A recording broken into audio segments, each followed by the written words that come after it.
না, আজকে আমাদের বায়োলজির এমসিকিউ হচ্ছে 5th ক্লাস। আমরা প্রত্যেকটা ক্লাসে 50টা করে এমসিকিউজ করছি। তো আজকের ক্লাসে যদিও 50টার বেশি থাকবে। আজকের এমসিকিউ ক্লাসে আমরা এভাবে ভাগ করেছি, আমরা প্রথম 25 কোয়েশ্চেন্স করব হচ্ছে মিসলেনিয়াস থেকে, ওকে। আর তারপরের মোটামুটি 30টি কোয়েশ্চেন্স আছে আমাদের, এটা করবো হচ্ছে আমাদের স্কেলেটন সিস্টেমের উপরে। হ্যাঁ, স্কেলেটন। তাহলে স্কেলেটন সিস্টেমে আমরা থিওরি ক্লাসে পড়েছিলাম, তো সেটারই আজকে এমসিকিউজ কোয়েশ্চেন্স আমরা সলভ করব। চলো তাহলে শুরু করি। চলো, প্রথম প্রশ্ন তোমাদের সামনে। The question is, Jonas Salk invented the vaccine for. Jonas Salk কিসের ভ্যাকসিন আবিষ্কার করেছিল, এটা তোমাদের বলতে হবে। ওকে, পোলিও। হ্যাঁ, very good. Jonas Salk polio ভাইরাসের যে টিকা সেটা তিনি আবিষ্কার করেছিলেন। খুব সুন্দর। এই যে পোলিও যে ভাইরাসটা, সেই ভাইরাসটার নাম কি বলো তো? পোলিও ভাইরাসটাকে বলা হয় এন্টেরো ভাইরাস। কি বলা হয়? এন্টেরো ভাইরাস বলা হয়। পোলিও কোথায় আমাদের অ্যাফেক্ট করে বলো দেখি? পোলিও যে ভাইরাস, এন্টেরো ভাইরাস, সেটা আমাদের অ্যাফেক্ট করে কোন জায়গাটাতে?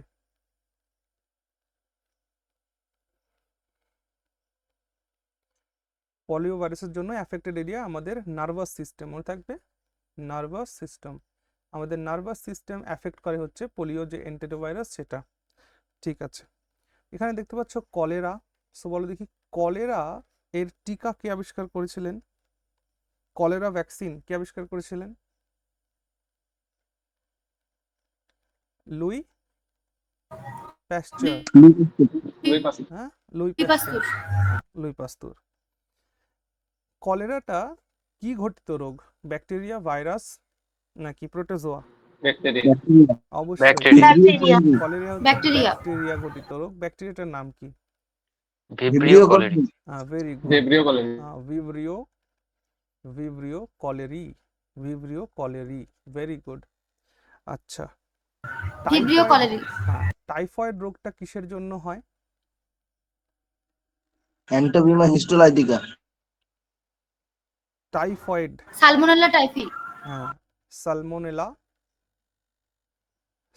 Salmonella typhi. Salmonella typhi. Now, Salmonella টাইফিটা এটা কি? ব্যাকটেরিয়া। হ্যাঁ, এটা অবশ্যই, এটা হচ্ছে ব্যাকটেরিয়া। এটা ব্যাকটেরিয়া। এটা কোথায় অ্যাফেক্ট করে? টাইফয়েড হলে আমাদের অ্যাফেক্টেড এরিয়া কোনটা? শরীরের কোন অঙ্গ অ্যাফেক্টেড হয়? অন্ত্র। হ্যাঁ, অন্ত্র। That is a small intestine. হ্যাঁ, স্মল ইন্টেস্টাইন অ্যাফেক্টেড হয়। স্মল ইন্টেস্টাইন অ্যাফেক্টেড হয়। এই জন্য টাইফয়েডের আরেকটা নাম কি? Intestinal fever. কি বলে এটাকে? Intestinal fever. কিভাবে টাইফয়েড মানে স্প্রেড হয় বলো দেখি? টাইফয়েড রোগটা কিভাবে ছড়ায়? টাইফয়েড রোগটা কিভাবে ছড়ায়? দূষিত জল। হ্যাঁ, through contaminated water and food. আর দূষিত জল এবং তার সাথে দূষিত খাবার, এর জন্য ছড়ায়। ঠিক আছে, চলো 1 মিনিট। হ্যালো, আমি ক্লাসে আছি, শেষ করে ফোন করছি। হ্যাঁ চলো, তারপরে কোশ্চেন বলো। ডি হবে স্যার। লিউকেমিয়া। হ্যাঁ, লিউকেমিয়া কেন হয়? ডাব্লিউবিসি বেড়ে গেলে। সেল বেড়ে গেলে হয় স্যার। হ্যাঁ, ঠিক বলেছো। তাহলে বলছে যে blood cancer is otherwise called as. তো ব্লাড ক্যান্সারকে আরেকটা কি নামে বলা হয়? ব্লাড ক্যান্সারকে আরেকটা নামে বলা হয় লিউকেমিয়া বলা হয়। তো লিউকেমিয়া কখন হয়? দেখো, আমাদের শরীরে যখন ডব্লিউবিসি যখন আমাদের শরীরে ইনক্রিজ করে, তখন সেটাকে বলা হয় হচ্ছে লিউকেমিয়া বলা হয়। আচ্ছা, যদি ডব্লিউবিসি আমাদের শরীরে ডিক্রিজ করে, তাহলে সেই সেটাকে কি বলা হয়? যে রোগটা হয় সেটাকে কি বলা হয়? এই যে এটা বলা হয়, লিউকোপেনিয়া। হ্যাঁ, লিউকোপেনিয়া বলা হয়, লিউকোপেনিয়া। ওকে। আচ্ছা, যদি আমাদের শরীরে আরবিসি যদি আমাদের শরীরে ইনক্রিজ হয় তাহলে সেটাকে কি বলে? পলিসাইথেমিয়া। Very good, Polycythemia। তখন সেটাকে বলা হচ্ছে পলিসাইথেমিয়া। পলিসাইথেমিয়া। আর যদি আমাদের শরীরে আরবিসি ডিক্রিজ হয় তাহলে সেই রোগটাকে কি বলে? অ্যানিমিয়া। হ্যাঁ, anaemia. Very good, anaemia. Clear হয়েছে? এখানে 4টে রোগই আমরা দেখে নিলাম। চলো next question. The medical term used for the sleeplessness is. Insomnia. স্লিপলেসনেসের জন্য আমরা কোন টার্মটা ইউজ করি মেডিকেল ইনসমনিয়া। ভাষায়? হ্যাঁ, that is insomnia. Very good, মনে রাখবা SOM, সম। এই সম একটা রুট ওয়ার্ড, এই সমটার মানে হচ্ছে স্লিপ বা ঘুম। ওকে, তাহলে যেখানেই সম কথাটি থাকবে বা এই এসমের সাথে একটা এন যুক্ত থাকবে, হ্যাঁ, তো এটার মানে হচ্ছে স্লিপ। তাহলে ইনসমনি মানে কি? দেখো, ইন কথাটি যেখানে আগে যুক্ত হয় নেগেটিভ অর্থ বিয়ার করে, না বোধক হয়ে যায়। তাহলে সমনিয়া মানে ঘুম, ইনসমনিয়া মানে ঘুম না হওয়া।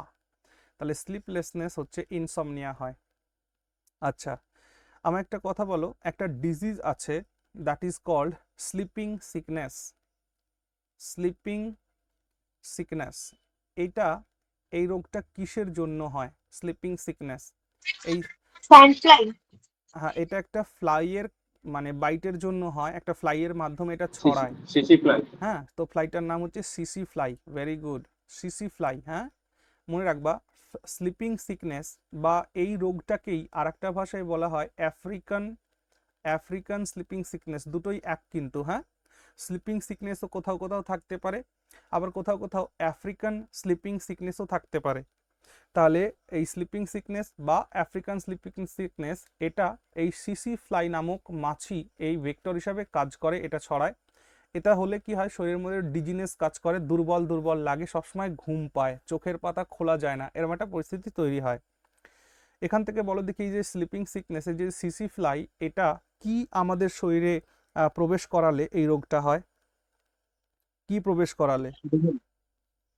এক ধরনের প্রোটোজোয়া। তাহলে এই ডিজিজটা কেমন ডিজিজ? এটা হচ্ছে একটা প্রোটোজোয়ান ডিজিজ। ওকে, প্রোটোজোয়ান ডিজিজ। তাহলে এই যে প্রোটোজোয়া, কোন প্রোটোজোয়ার কারণে আমাদের এই রোগটা হয়? নাম কি? নাম হচ্ছে, হ্যাঁ, Trypanosoma. Very good, Trypanosoma. Trypanosoma is the name of the protozoa, আর এর জন্য আমাদের এই স্লিপিং সিকনেস ডিজিজটা হয়। Very good. আচ্ছা, ক্লিয়ার হলো? তাহলে তাহলে এই কোশ্চেন উত্তর হয়ে গেল, that is option B, insomnia. আচ্ছা, এখানে দেখো সমনাম্বুলিজম বলে একটা কথা লেখা আছে। তাহলে আমি বলেছিলাম যে SOMN, এটা একটা রুট ওয়ার্ড, এর মানে হচ্ছে স্লিপ। আর এখানে আরেকটা রুট ওয়ার্ড আছে, দেখো অ্যাম্বুল। অ্যাম্বুল, এই অ্যাম্বুল রুট ওয়ার্ডটা যেখানেই দেখবে, অ্যাম্বুল মানে হচ্ছে to move or walk. To move or walk মানে চলা বা হাঁটা, অ্যাম্বুল মানে। তাহলে সমনাম্বুলিজম মানে কি? যারা ঘুমের মধ্য দিয়ে হেঁটে বেড়ায়, আছে না এরকম রোগ, ঘুমে হাঁটে, তো সেটাকে বলা হয় সমনাম্বুলিজম। মনে রেখো। চলো নেক্সট কোয়েশ্চেনে চলে এসো। The enzyme in whose presence glucose and fructose are converted into alcohol. বলছে গ্লুকোজ এবং ফ্রুক্টোজকে অ্যালকোহলে কনভার্ট করে, মানে ইথাইল অ্যালকোহলে কনভার্ট করে কোন এনজাইমটি? এটা আমরা প্রিভিয়াস ক্লাসে কিন্তু পড়েছি। The option is option D, zymase. তো মনে রাখবে, জাইমেজ এনজাইমের উপস্থিতিতে গ্লুকোজ বা ফ্রুক্টোজ সেটা ইথাইল অ্যালকোহলে কনভার্ট হয়। ঠিক আছে না, রেসপিরেশনের মাধ্যমে। এখন আমার প্রশ্ন হচ্ছে, তোমাদের আমি প্রিভিয়াস ক্লাসে বলেছিলাম যে এই জাইমেজ এনজাইম আমরা কোত্থেকে পাই? ন্যাচারালি এই জাইমেজ এনজাইম আমরা কোত্থেকে পাই? এটা এক ধরনের ফাঙ্গাস থেকে আমরা পাই, একটা ফাঙ্গাই থেকে পাই। সেই ফাঙ্গাইটার নাম কি? ইস্ট। মনে পড়ছে? প্রিভিয়াস ক্লাসে আমরা পড়েছিলাম এটা। ইস্ট থাকে না, ইস্ট নামক যে ছত্রাক, সেই ইস্ট ফাঙ্গাস থেকে আমরা জাইমেজ নামক ন্যাচারাল এনজাইমটা পাই, জাইমেজ এনজাইমটা পাই। হ্যাঁ, মনে রাখবো কিন্তু এটা। ওকে, চলো নেক্সট কোয়েশ্চেন বলো এটা। The science dealing with the study of teeth is called. টিথের সাথে রিলেটেড স্টাডিকে কি বলে বলো দেখি? ওডোন্টোলজি। হ্যাঁ, that is called odontology. Option A is the right answer, odontology. দাঁত সম্পর্কে পড়াশোনাকে বলা হয় অডন্টোলজি। আর অর্নিথোলজি মানে স্টাডি অফ, পক্ষীবিদ্যা। হ্যাঁ, বার্ড। স্টাডি অফ বার্ডস, পাখিদের সম্পর্কে পড়াশোনা। Very good. বলো দেখি ফেনোলজি মানে কি? What is the study of phenology. দেখো ফেনোলজি মানে হচ্ছে উদ্ভিদ বা প্রাণী, এদের যে জীবন চক্র না, এবং এদের এই জীবন চক্রের সাথে যে ক্লাইমেট এর যে চেঞ্জ, এই সমস্ত কিছু ভ্যারিয়েশনস অফ ক্লাইমেট, এই সমস্ত কিছুকে নিয়ে মিলিয়ে ঝুলিয়ে পড়াশোনাকে বলা হয় ফেনোলজি। তাহলে ফেনোলজি মানে লিখে রাখো the study of periodic the study of periodic plant and animal life cycle, okay, life cycle events by seasonal and interannual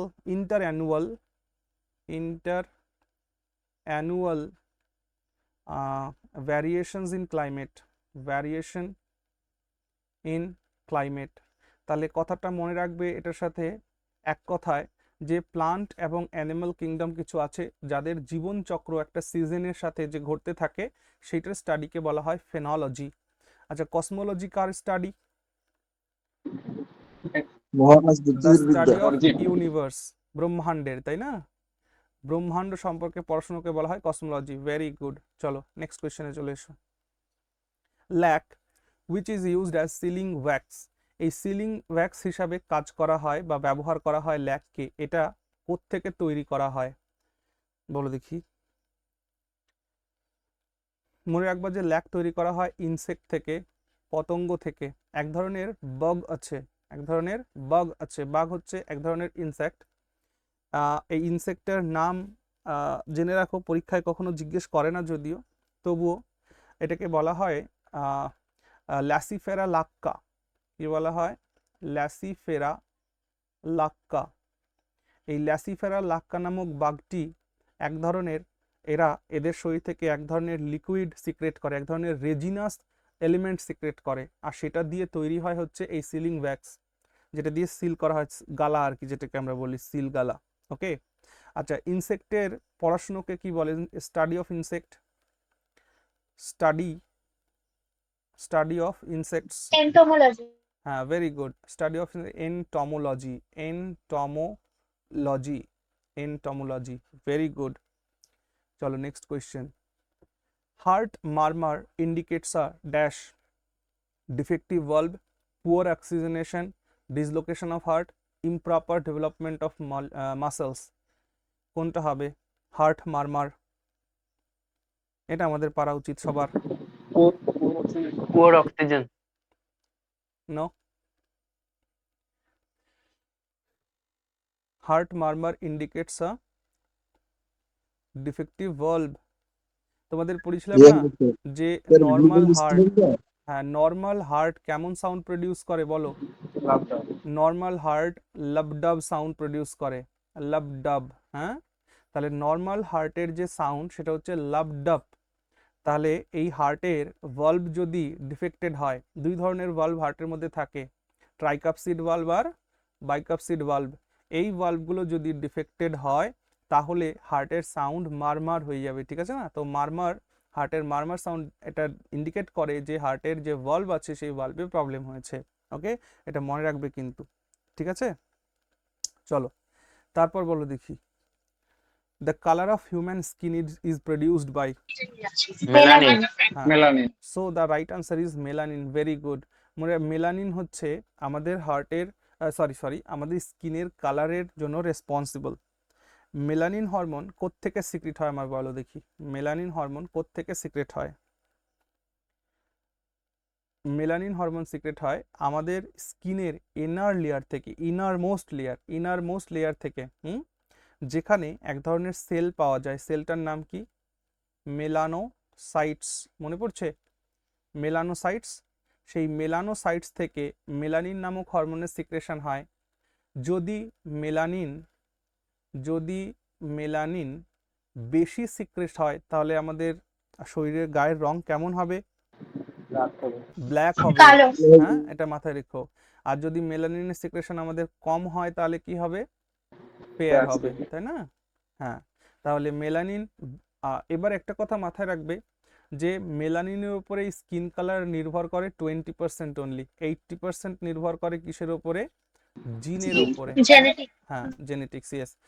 80% colour of skin depend on জিন, বা 20% colour skin depend on melanin, হ্যাঁ, যেটা melanocyte থেকে secret হয়। এখানে details সম্পর্কে কিন্তু পড়িয়ে রেখেছিলাম। আচ্ছা, মেলানিন নাম শুনলে আরেকটা জিনিসের সাথে গড়বড় হয়। মেলানিন একটা হরমোন, এর নাম শুনলে আরেকটা হরমোনের সাথে গড়বড় হয়, সেটা হচ্ছে মেলাটোনিন। মেলাটোনিন। হ্যাঁ, যদি আমি এখানে অপশনটা মেলাটোনিন দিতাম, 100 জনের মধ্যে 5 জন হলেও ভুল করতো, এটুকুন আমি নিশ্চিত। তাহলে মেলানিন এক জিনিস, মেলাটোনিন এক জিনিস। মেলাটোনিন হরমোন আমাদের পিনিয়াল গ্ল্যান্ড থেকে সিক্রেট হয়। কোত্থেকে? পিনিয়াল গ্ল্যান্ড থেকে। পিনিয়াল গ্ল্যান্ড যেটা আমাদের শরীরের সব থেকে ছোট গ্ল্যান্ড, কোথায় অবস্থিত? ব্রেনে অবস্থিত। এই পিনিয়াল গ্ল্যান্ড থেকে মেলাটোনিন হরমোনের সিক্রেশন হয়, আর মেলাটোনিন হরমোনকে বলা হয় ডার্ক হরমোন। ডার্ক হরমোন কেন বলা হয় ডার্ক হরমোন? কারণ যখন এই পৃথিবী অন্ধকার হয়, তখন আমাদের শরীরের কি কি পরিবর্তন আসা দরকার, সেই কার্য সম্পাদন এই মেলাটোনিন হরমোন করে। এই জন্য এটাকে স্লিপিং হরমোন বা ডার্ক হরমোনও বলা হয়ে থাকে মেলাটোনিন হরমোনকে। ওকে, যাদের মেলাটোনিন হরমোনের সিক্রেশন গড়বড় হয়, তাদের ইনসমনিয়া রোগটা হতে পারে, অর্থাৎ রাত্রে ঘুম হবে না। ওকে, চলো এটা হলো। নেক্সট আসো, এবার দেখি এটা বলো। The term GM food refers to the food That is GM food. genetically modified. Genetically Very good, modified. very good. That is option B, genetically modified food. Genetically modified food, এদের example দাও একটা। That is golden, Golden rice. হ্যাঁ, Golden rice. Golden rice. Golden rice হচ্ছে একটা GM food বা genetically modified food. বলো, golden rice is rich in, it is a rich Vitamin A. source of, beta carotene. a rich source of vitamin vitamin A. এ।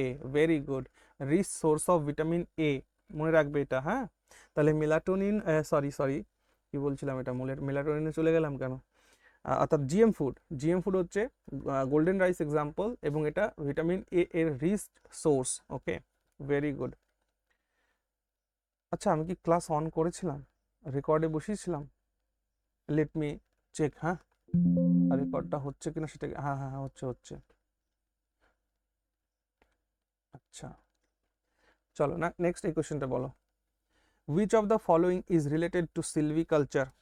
সিলভিকালচার বলতে আমরা কি বুঝি?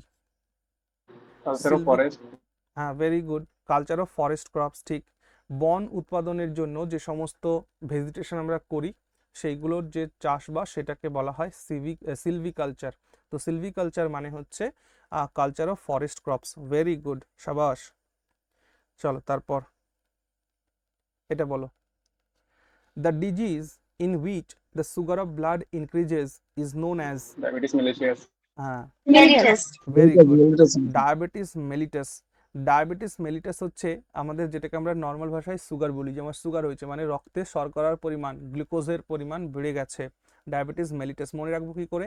M for মিষ্টি, M for মিষ্টি, এভাবে মনে রাখবে।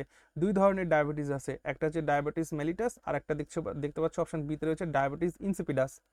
তো ডায়াবেটিস মেলিটাস এটা হয় রক্তে শর্করার পরিমাণ বেড়ে গেলে, আর ডায়াবেটিস ইনসিপিডাস কনে হয়? যখন আমাদের শরীরে এডিএইচ হরমোনের ডিক্রিজ হয়, অর্থাৎ এডিএইচ মানে কি? Anti diuretic hormone.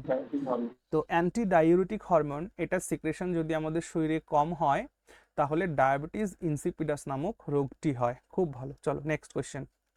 Which one of the following does not secrete any digestive enzyme? নিম্নের কে লিভার। কোনো প্রকার ডাইজেস্টিভ এনজাইম সিক্রেট করে না? সঠিক উত্তর, that is liver. Very good, মনে রাখবে কিন্তু এটা। লিভার মানে যে এনজাইম সিক্রেট করে, সরি, লিভার যেটা সিক্রেট করে সেটা কি? সেটাকে আমরা বলি বাইল জুস। তো বাইল জুস কার পাচনে সাহায্য করে? বাইল জুস অনলি ফ্যাটের পাচনে সাহায্য করে, মানে অনলি ডাইজেশন অফ ফ্যাটে সাহায্য করে, এবং বাইল জুসের মধ্যে কোনো এনজাইম থাকে না। খুব ইম্পর্টেন্ট এটা, হ্যাঁ, no enzyme is found in bile juice. Okay, very good. আচ্ছা এখানে দেখতে পাচ্ছ স্যালাইভারি গ্ল্যান্ডস, তো স্যালাইভারি গ্ল্যান্ডস থেকে আমরা দুটো এনজাইম পাই, একটা হচ্ছে টাইলিন এনজাইম আর একটা হচ্ছে তোমার লাইসোজোম। ওকে, লাইসোজোম, তাহলে দুটো এনজাইম পেলাম, টাইলিন এনজাইম, লাইসোজোম এনজাইম। নাও টাইলিন এনজাইম কার পাচনে সাহায্য করে বলো দেখি? টাইলিন এনজাইম, শ্বেতসার। হ্যাঁ, স্টার্চ বা সিদ্ধ শ্বেতসারের পাচনে সাহায্য করে। আর লাইসোজোম, মনে রাখবে লাইসোজোম প্রোটিন, ফ্যাট, কার্বোহাইড্রেট, এদের সবাইকে মানে পাচনের যে প্রসেস সেইটাকে গো থ্রু করবে, তার জন্য হেল্প করে হচ্ছে লাইসোজোম। ওকে, আচ্ছা এরপর বলো দেখি, এখানে রয়েছে হচ্ছে স্মল ইন্টেস্টাইন। স্মল ইন্টেস্টাইন থেকে যেটা সিক্রেট হয় সেটাকে কি বলা হয়? Intestinal juice. সেটাকে কি বলে? Intestinal juice. Now intestinal juice থেকে কয় প্রকারের এনজাইম সিক্রেট হয়? ইন্টেস্টাইনাল জুস 3 থেকে, প্রকার। এবং সেটা স্মল ইন্টেস্টাইন থেকে হয় 3 প্রকারের। সেটা হচ্ছে একটা হচ্ছে এরিপসিন, এরিপসিন আর কি? এরিপসিন 3 প্রকার তো বললে, এরিপসিন হরমোনের সিক্রেশন, সরি এনজাইমের সিক্রেশন হয়। আরো অ্যামাইলেজ, হয় মাল্টেজ, সুক্রেজ, সুক্রেজ, ল্যাকটেজ, এগুলো সব কিসের থেকে সিক্রেট হয়? এগুলো সব কিসের থেকে সিক্রেট হয় বলো?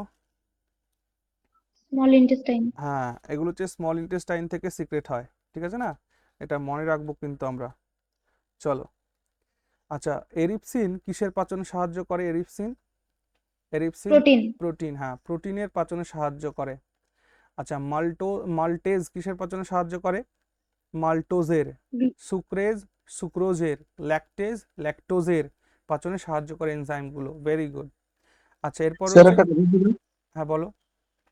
বলছি স্যার ওই মিসেলেনিয়াসে যেটা আপনি একটা টপিক গুলো দিয়েছিলেন, ওইখানে একটা বলেছিলেন যে বিভিন্ন রকম যে মেডিকেল টেস্ট গুলো, হুম, ওগুলো ওই টপিকটা আমি স্যার পাইনি, তো ওটা একটু যদি আচ্ছা ঠিক আছে, ব্যবস্থা একবার একটু গ্রুপে লিখে দাও, আবার তাহলে মনে থেকে যে আমি দিয়ে দেবো। ওকে, আমি লিখেছি স্যার। গ্রুপে লিখেছো?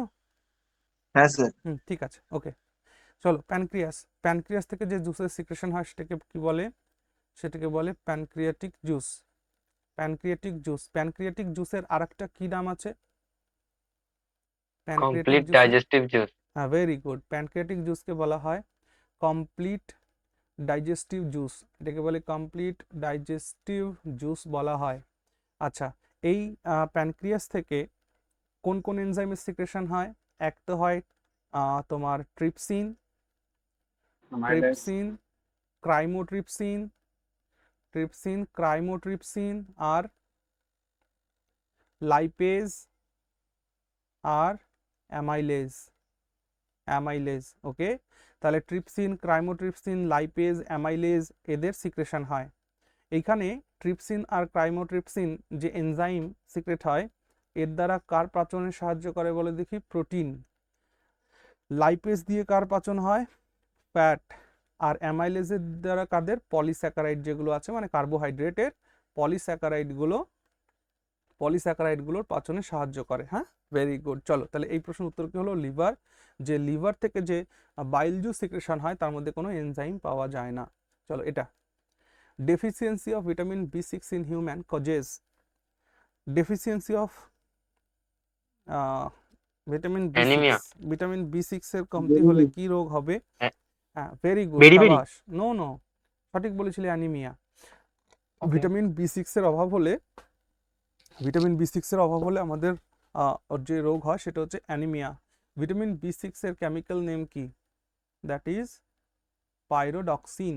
হ্যাঁ, পাইরোডক্সিন। আর এই পাইরোডক্সিন যখন কমে যায় না, তখন আমাদের শরীরে রক্ত তৈরি হওয়াটাও কমে যায়, যার কারণে ভিটামিন B6 এর অভাবে আমাদের শরীরে রক্তাল্পতা বা অ্যানিমিয়া ডিজিজটা হয়ে থাকে। আচ্ছা রিকেটস রোগটা হয় কিসের জন্য? Vitamin D. ডি এর D। অভাব হলে। দেখো ভিটামিন ডি এর অভাব হলে দুই ধরনের রোগ হয়, একটা বড়দের জন্য, একটা বাচ্চাদের জন্য। বাচ্চাদের জন্য যেটা হয় সেটা তো রিকেটস জানলে, বড়দের জন্য কি হয়? Osteomalacia. Osteomalacia. Osteomalacia, very good, osteomalacia রোগ হয় বড়দের জন্য, সাবাস। আচ্ছা স্কারবি রোগ কার জন্য হয়? Vitamin Vitamin C. C. Vitamin C vitamin যদি, সি। হ্যাঁ ভিটামিন সি যদি কম হয় তাহলে স্কারবি রোগ হয়। আর বলো দেখি বেরি বেরি কার অভাবে ঘটে? এটা হচ্ছে vitamin B1 B1। Very good, vitamin B1 deficiency হলে বেরি বেরি রোগ হয়, সাবাস। চলো next, which is the anticoagulant substance in the blood? আমাদের রক্তে অ্যান্টিকগুল্যান্ট সাবস্ট্যান্স হিসাবে কে কাজ করে? হ্যাঁ, হেপারিন। হেপারিন। Very good. হেপারিনকে কি বলা হয়? হেপারিনকে বলা হয় অ্যান্টি প্রোটিন। কি বলে? অ্যান্টি ক্লটিং প্রোটিন বলে হেপারিন। ঠিক আছে না? সাবাস। চলো নেক্সট কোয়েশ্চেন করো তাহলে। The metal which is a constituent of vitamin B12। Cobalt.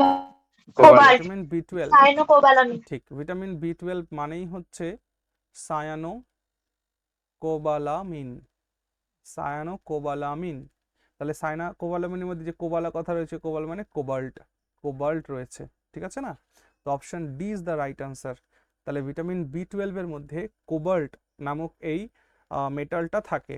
এখানে একটা কথা মাথায় রাখবা, কোবাল্ট 60, কোবাল্ট 60 আইসোটোপটা ব্যবহার করা হয় কিসের কাজে? Cobalt 60 cancer. আইসোটোপ, হ্যাঁ, এটাকে ব্যবহার করা হয় রেডিওথেরাপিতে ব্যবহার করা হয়। নাও এটা কিসের ট্রিটমেন্টে কাজে লাগে? না, ট্রিটমেন্ট অফ ক্যান্সারের রোগে হিসাবে বা ক্যান্সারের ট্রিটমেন্টে কাজে লাগে। এখান থেকে যদি প্রশ্নটা একটু ডিফিকাল্ট করার চেষ্টা করে তাহলে জিজ্ঞেস করবে যে এই যে কোবাল্ট 60 আইসোটপ, এটার মাধ্যমে যে রেডিয়েশন হয় সেটা কি রেজ?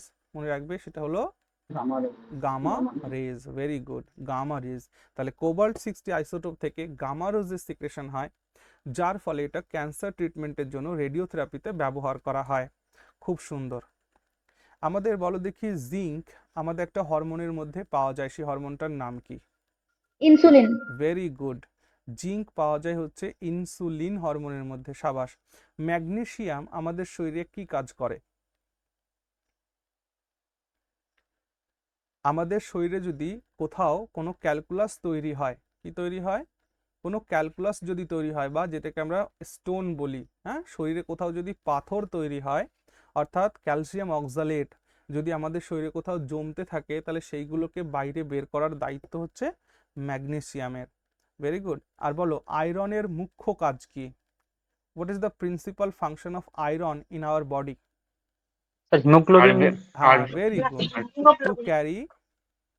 টু ক্যারি O2, অক্সিজেনকে ক্যারি করা। ওকে, হিমোমিনস কি? হিমোমিনস আয়রন। তো আয়রনের মূল কাজ হচ্ছে to carry oxygen. Oxygen carry করা হচ্ছে লোহার মূল কাজ আমাদের শরীরে। হ্যাঁ, ঠিক আছে, চলো এটা বলো। Which one of the following creatures has maximum numbers of ribs? এখানে বলছে কোন প্রাণীর মধ্যে, অপশনে যা দেওয়া হয়েছে তার মধ্যে রিবস সব থেকে বেশি কার আছে?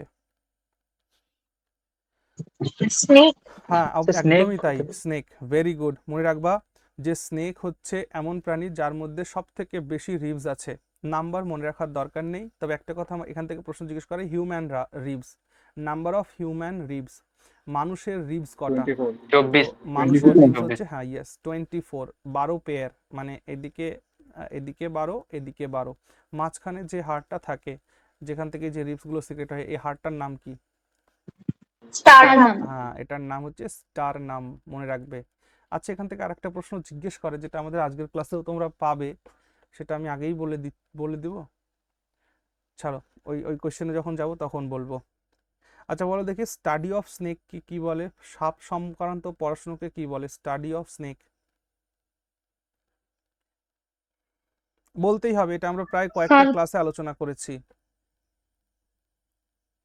অফিওলজি, বা এটাকে অফিডোলজিও বলা হয়, অফিওলজি বা অফিডোলজি। Are you getting? এই নামটা মনে রাখবে কিন্তু। ওকে, চলো নেক্সট কোয়েশ্চেন।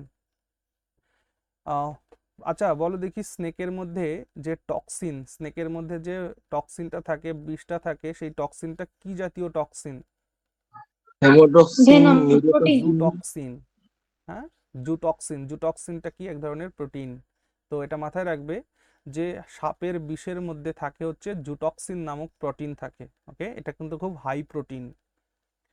চলো, which of the following animals is called farmer's friend? খুব সহজ কোয়েশ্চেন। আর্থওয়ার্ম। ফার্মার্স ফ্রেন্ড মানে কৃষকের বন্ধু, মানে কেঁচো, যেটাকে আমরা আর্থওয়ার্ম বলি, ঠিক আছে না? কেঁচোর যে কাল্টিভেশন, কেঁচো কেঁচো কাল্টিভেশনকে কি বলে?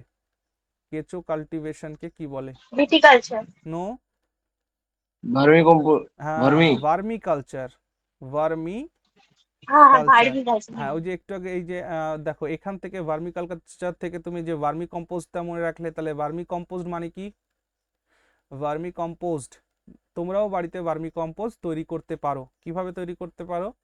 এই যে আমাদের বাড়িতে যে জৈব উপাদানগুলো, যে ওয়েস্টেজ বের হয় না, সবজির খোসা, ঠিক আছে, তারপর বাড়ির ফ্যান, ভাতের যে ফ্যান মাড়, সেটা, এই সমস্ত জিনিসগুলো যদি আমরা ফেলে না দিই, একটা পাত্রের মধ্যে যদি রাখি, প্রথমে মাটির পরত দেব একটু, তারপর এগুলো দেব, আবার মাটির পরত, আবার এগুলো দেব, আর এদের মাঝখানে এই আর্থওয়ার্মকে দিয়ে দেব।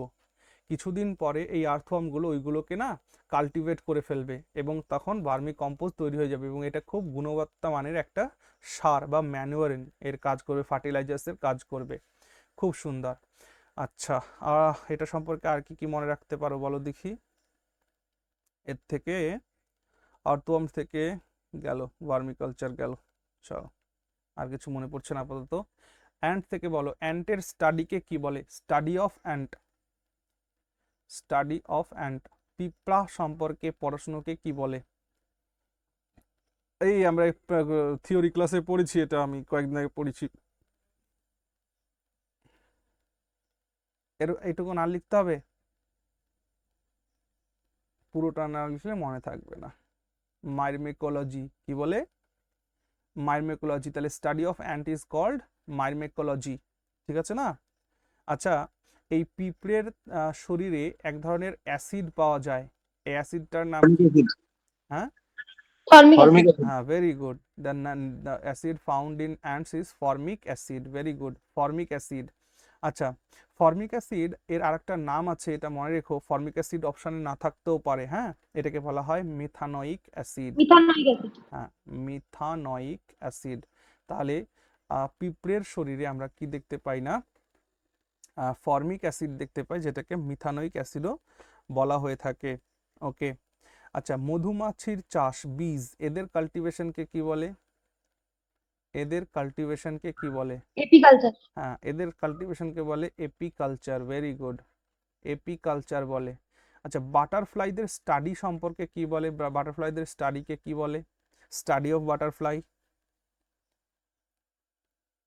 এটাকে খুব সুন্দর মনে একবার, লেপিডোটেরোলজি, লেপিডোটেরোলজি, লেপিডোটেরোলজি, হ্যাঁ, পরীক্ষায় জিজ্ঞেস করে কিন্তু। তাহলে বাটারফ্লাইয়ের স্টাডিকে বলা হয় লেপিডোটেরোলজি। ওকে, এইভাবে একটা কোশ্চেন যখন পড়বে, তখন তার সাথে রিলেটেড যা কিছু তথ্য পাওয়া যাচ্ছে সেগুলোকে নোট করে নিতে হবে। চলো, তাহলে এই কোশ্চেন উত্তর দাও। sweat glands in mammals are primarily concerned with removal of স্তন্যপায়ীদের শরীরে এক্সেস যে সল্ট। সোয়েট গ্ল্যান্ডস থাকে সেটার কাজ কি? তাপমাত্রা নিয়ন্ত্রণ করে। হ্যাঁ, অপশন বলো। সি হবে, সি। হ্যাঁ, very good, option C is the right answer, that is thermoregulation. ঠিক আছে, থার্মোরেগুলেশনের কাজ করে কিন্তু, হ্যাঁ, মাথায় রেখো। এখানে বিষয়টা হচ্ছে, তোমরা পড়েছো যে আমাদের বডি টেম্পারেচার কন্ট্রোল করে হচ্ছে হাইপোথ্যালামাস নামক একটি গ্ল্যান্ড, তাই তো? হাইপোথ্যালামাস। এবার শুনে নাও, এই হাইপোথ্যালামাস গ্ল্যান্ড আমাদের শরীরে দুইভাবে ফাংশন করে। কিভাবে? যখন আমাদের শরীর প্রচণ্ড পরিমাণে কোল্ড হয়ে যায়, ঠান্ডা হয়ে যায়, তখন এই হাইপোথ্যালামাস গ্ল্যান্ড তখন অ্যাক্টিভ হয়ে যায়, তখন শরীরকে বলে যে ভাই হিট উৎপন্ন করো, হিট। তখন আমাদের শরীর কি উৎপাদন করে? হিট উৎপাদন করা শুরু করে। আবার যখন আমাদের শরীর হিট হয়ে যায়, আমাদের শরীর যখন গরম হয়ে যায়, কখন? যখন আমরা প্রচুর পরিমাণে কাজ করছি বা আমরা কোনো গরম পরিবেশে রয়েছি, আমাদের শরীর যখন গরম হয়ে যায়, তখন হাইপোথ্যালামাস গ্ল্যান্ড কাকে অ্যাক্টিভেট করে দেয় বলো তো? এই যে সোয়েট গ্ল্যান্ডসগুলোকে অ্যাক্টিভ করে দেয়। এবং এই সোয়েট গ্ল্যান্ডসগুলোকে যখনই অ্যাক্টিভ করে দেয়, তখন এরা কি করে? এরা আমাদের ত্বকের ওপর দিয়ে সোয়েট এর ফর্মেশন করে, মানে জলের ফর্মেশন করে। যার ফলে আমাদের শরীর আবার ঠান্ডা হয়ে আসে, এই হচ্ছে হাইপোথ্যালামাস। তাহলে আলটিমেটলি হাইপোথ্যালামাস সোয়েট গ্ল্যান্ডকে অ্যাক্টিভ করে ফর প্রডিউসিং সোয়েট, যার কারণে আমাদের শরীর ঠান্ডা হয়। তাহলে এখানে প্রশ্ন করেছে যে সোয়েট গ্ল্যান্ডের আমাদের শরীরে প্রাইমারি অ্যাকশন কি, দ্যাট ইজ থার্মো রেগুলেশনের কাজ করা, এটা মনে রেখো। ওকে, আর একটা কথা শোনো, যে আমাদের ঘামের সঙ্গে কিন্তু শুধু যে জল বের হচ্ছে তা কিন্তু নয়, তার সাথে বিভিন্ন ধরনের মিনারেলসেরও সিক্রেশন হয়, তার মধ্যে সবথেকে বেশি সল্টের সিক্রেশন হয়। মনে থাকবে, ঘামের সাথে আমাদের শরীরে যে এক্সেস পরিমাণ সল্ট সেটারও কিন্তু রিমুভাল হয়। তো এই ক্ষেত্রে এই কোয়েশ্চেনটি কিন্তু একটু কনফিউজিং কোয়েশ্চেন আমার মনে হয়েছে, কারণ সোয়েট গ্ল্যান্ডসের মাধ্যমে কিন্তু এই তার জল বের করার মাধ্যমে আমাদের যে এক্সেস সল্ট সেটাও কিন্তু রিমুভ হয়। তবুও যেহেতু মানে ঘর্মগ্রন্থির কাজ আমাদের শরীরটাকে ঠান্ডা রাখা, তাই আমরা অপশন সি নিচ্ছি। কিন্তু এটাও কিন্তু ফেলে দেওয়ার মতো নয় যে রিমুভাল অফ এক্সেস সল্টস, যদিও এটাকে আমরা এভাবে ডিনাই করতে পারি বা রিফিউট করতে পারি এই বলে যে আমাদের শরীরের যে আদার্স নাইট্রোজিনাস ওয়েস্টেজ থেকে শুরু করে যে এক্সেসিভ যে মিনারেলসগুলো আছে যা আমাদের শরীরে প্রয়োজন না, সেটাকে বের করার কাজ কার আছে বলো দেখি? রেনাল ডিপার্টমেন্টের। কার আছে? রেনাল ডিপার্টমেন্টের। আর রেনাল ডিপার্টমেন্টের head of the HOD K? Renal ডিপার্টমেন্টের এইচওডি কে? ভেরি গুড, কিডনি, তার কাজ। হ্যাঁ, তো এই জন্য দেখবা আমাদের প্রস্রাব বেরিয়ে যায়, প্রস্রাবের স্বাদ কেমন? নোনতা। ঠিক আছে, ওর মাধ্যমেও সল্টের সিক্রেশন হয়ে যায়। তাই এইখানে আমার মনে হয়েছে যে অপশন এর থেকেও অপশন এ একটা কাজ বটে, কিন্তু তার থেকেও থার্মো রেগুলেশনটা হচ্ছে কিন্তু সোয়েট গ্ল্যান্ডসের একটা প্রাইমারি কাজ। ওকে, চলো তাহলে birds usually have a single dash. পাখিদের মধ্যে সাধারণত একটা সিঙ্গেল একটা জিনিস থাকে, সেটা কি?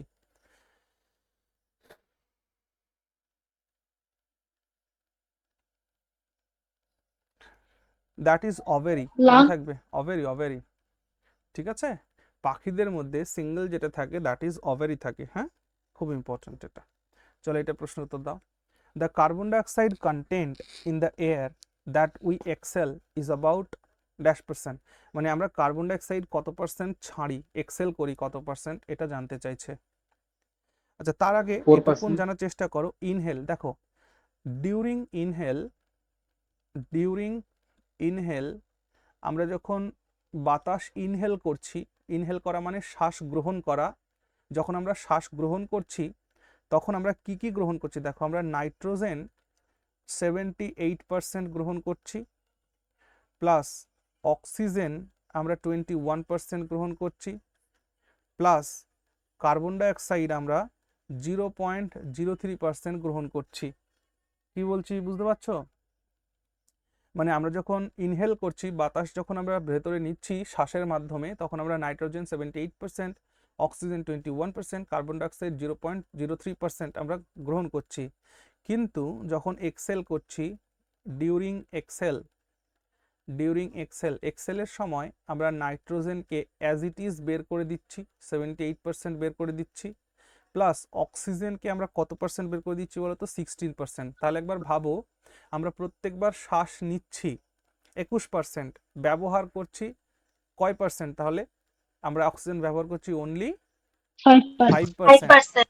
এই জন্য দেখবা তোমরা যদি কেউ কোনো যোগ শিবিরে যাও, বা কোনো ওই যে হঠযোগী সাধু আছে না, যারা নাগা সাধু বা যারা ভারতীয় সাধু সম্প্রদায়, তারা দেখবা এই কাজটাকে করে, অর্থাৎ ইনহেল করার পরে তারা একটা ডিপ একটা পজ নেয়, নিয়ে তারপর এক্সেল করে। অর্থাৎ এই যে আমরা 5% অক্সিজেনকে ইউজ করছি, এটার ইউটিলাইজেশন যত ইনক্রিজ করতে পারবো তত আমরা ওই সাধুত্ব প্রাপ্তি হবে বা অমরত্ব প্রাপ্তি হবে, এরকম একটা বলে না, সেরকম একটা ব্যাপার।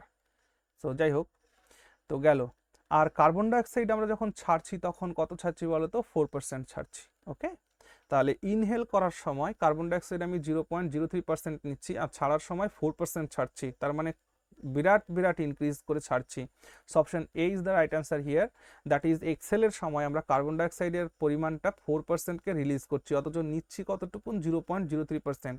নাও এখান থেকে একটা কথা মাথায় রাখবে, মানে এটা মনে করো যে দেখবা যে কার্বন ডাইঅক্সাইডের কাজ কি জানো? কার্বন ডাইঅক্সাইড হচ্ছে গ্রিন হাউস গ্যাসের মধ্যে সব থেকে গুরুত্বপূর্ণ গ্যাস হচ্ছে কার্বন ডাইঅক্সাইড। কার্বন ডাইঅক্সাইডের কাজই হচ্ছে যে তাপ, সেই তাপটাকে সে বাইরে বেরোতে দেয় না। অর্থাৎ যে টেম্পারেচার বা যে হিট ইনসুলেট হয়, সেই ইনসুলেটেড হিটকে সে আর রিফ্লেক্ট করে না, সে আর বাইরে বেরোতে দেয় না, যার কারণে পরিবেশটা গরম হয়ে যায়। তাই দেখবা একটা রুমের মধ্যে, হ্যাঁ, একটা রুমের মধ্যে যদি দুজন লোক থাকে, তাহলে তার যা তাপমাত্রা, আর হট করে 10জন লোক আসলে দেখবা তাপমাত্রাটা বেড়ে যায়। এটার কারণ বেড়ে যাচ্ছে এই CO2 এক্সেস মাত্রায় ওখানে তৈরি হচ্ছে বলে এমনটা হয়। আচ্ছা চলো এটা বলো। If the blood group of one parent is AB and that of the other is O, the possible blood group of their child would be। যদি মনে করো ডি যে হবে। বাবা মায়ের মধ্যে কারো দিয়ে হবে স্যার। AB গ্রুপ, কারো O গ্রুপ, তাহলে বাচ্চার কি ব্লাড গ্রুপ হতে পারে এটা বলতে হবে। A, B और O। Option D. AB আর O, তাই তো? Option B। স্যার এও, এ বিও। দেখি আর একটু বলো, ভেবে চিনতে বলো। Sir sir option B A और হবে। B और O। একদম তাই, option A is the right answer. A or B সঠিক উত্তর। তোমরা একটা কাজ করো, একটা চার্ট তৈরি করো খাতার মধ্যে, খাতার মধ্যে চার্ট তৈরি করো, ঠিক আছে? আমরা এখানে চার্টটাকে তৈরি করে নিই, এটা খাতায় টাঙিয়ে রাখো কোনো একটা জায়গায়। ওকে, এখানে এটাকে আমরা টাঙিয়ে রাখার চেষ্টা করব, টাঙিয়ে রাখার চেষ্টা করব। 1 2 3 4, 1 2 3 4। আচ্ছা গেল। এখান থেকে আরেকটু একটু বাড়িয়ে দিই। এখানে আমরা করব কটা? 4টে, 4টে করব, ঠিক আছে? এটাকে এইভাবে সাজাচ্ছি আমি। এটা হচ্ছে মাদার, এটা হচ্ছে ফাদার, আর এই ভেতরে যে রেজাল্টগুলো পাবে সেটা হচ্ছে চাইল্ডের রেজাল্ট পাবে। হ্যাঁ, তাহলে এখানে আমি A গ্রুপ, B গ্রুপ, তারপর A group, B group, AB group, O group, এখানে এখানে দিয়ে দাও A group, B group, AB group, O group. মায়েরও A, বাবারও A, সন্তান এর সম্ভাবনা থাকবে A অথবা A অথবা O, A গ্রুপ অথবা O গ্রুপের সন্তান হবে। যদি মায়ের A বাবার B এমন হলে, বা মায়ের A বাবার B বা বাবার A মায়ের B, যাই বলো না কেন, এরম সিচুয়েশন হলে সন্তানের A গ্রুপও হতে পারে, B গ্রুপও হতে পারে, AB গ্রুপও হতে পারে, O গ্রুপও হতে পারে, ঠিক আছে? তাহলে AB কানেকশন হচ্ছে, AB কানেকশনে অল, তাহলে আমরা এখানে নোটও করতে থাকবো মনে রাখার জন্য। তাহলে A প্লাস B এই কানেকশন হলে লিখে রাখবো অল, একটা নিষ্কর্ষ পেলাম। তারপরে মায়ের A গ্রুপ, বাবার AB গ্রুপ, এই সিচুয়েশন হলে O গ্রুপ আমরা পাবো না খুঁজে, তাহলে A গ্রুপ হতে পারে, B গ্রুপ হতে পারে, বা AB গ্রুপ হতে পারে। ক্লিয়ার হলো? আচ্ছা, মায়ের A গ্রুপ, বাবার O গ্রুপ, এইরকম সিচুয়েশন হলে A গ্রুপ বা B গ্রুপ আমরা পাবো, মানে কমা দিয়েও লিখতে পারো, A আর O পাবো। ওকে, না মায়ের B গ্রুপ, বাবার A গ্রুপ, এরকম হলে A B এর কম্বিনেশন পাচ্ছ, তাহলে AB এর কম্বিনেশন পেলে কি মনে রাখবা? অল। AB এর কম্বিনেশন মানে অল, মানে A গ্রুপও হতে পারে, B গ্রুপও হতে পারে, AB গ্রুপও হতে পারে, O গ্রুপও হতে পারে। বাবারও B, মায়েরও B, দুটোই যখন সেম, তাহলে A প্লাস A যদি হয় তাহলে রেজাল্ট হবে A অথবা O, আবার B প্লাস B এর রেজাল্ট হলেও হবে B অথবা O। এই দেখো তিনটে নিষ্কর্ষ আমরা পেয়ে গেলাম। তাহলে বাবারও B, মায়েরও B, এরকম যদি সিচুয়েশন হয় তাহলে B গ্রুপ বা O গ্রুপ রক্ত আমরা পাবো। যদি B এর সাথে AB কানেকশন হয় তাহলে আমরা কি পাবো? B এর সাথে AB কানেকশন হলে, B এর সাথে AB কানেকশন হলে B A B B O, A group পাবো, B পাবো, এবি পাবো, ঠিক আছে। দেখো এবি এর সাথে এবি, বি এর সাথে এবি মিলে যা হয় সেটাই পাবো এখানে, আর এখানে পাবো বি অথবা ও, ও গ্রুপ হলে, বি এর সাথে ও হলে। এবার আসো এবি গ্রুপ। এবি গ্রুপের সাথে মনে করো মায়ের এবি, বাবার এ গ্রুপ, তাহলে আমরা ব্লাড পাবো। এবির সাথে এ কানেকশন করলে কি হয় দেখে নাও, কোথায় আছে এবির সাথে এ পাবে, বি পাবে, এবি পাবে, এখানে ও এর কোনো জায়গা নেই। তারপরে চলে আসো এবির সাথে বি যদি হয়, এই জায়গা থেকে মিলিয়ে নাও, এই জায়গাটাকে মিলিয়ে নাও, দেখো এখানেও তুমি এ গ্রুপ পাবে, হয় বি গ্রুপ পাবে, নাহলে এবি গ্রুপ পাবে, ঠিক আছে। তারপর এবির সাথে এবি কানেকশন যদি হয়, তাহলেও এখানে ও এর কোনো জায়গা নেই, অর্থাৎ এ গ্রুপ হতে পারে, বি গ্রুপ হতে পারে, এবি গ্রুপও হতে পারে, ওকে। আর এখানে আসলে এ হবে অর ও হবে, সরি এ হবে বা বি হবে, তাহলে কমা দিয়ে নাও বা অর লেখো, যা খুশি, এ বা বি হবে।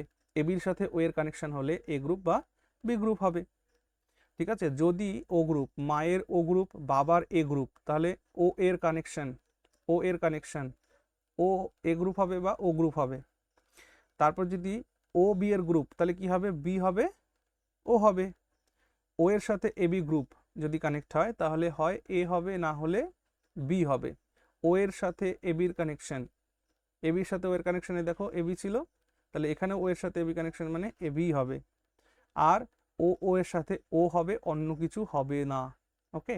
তাহলে এই চার্টটাকে থেকে আমরা কিন্তু বিভিন্ন নিষ্কর্ষ পেতে পারি, এটা বাড়িতে সুন্দর করে নিজেদের নোটটাকে করে রাখবে, তাহলে ভুল হওয়ার সম্ভাবনা নেই।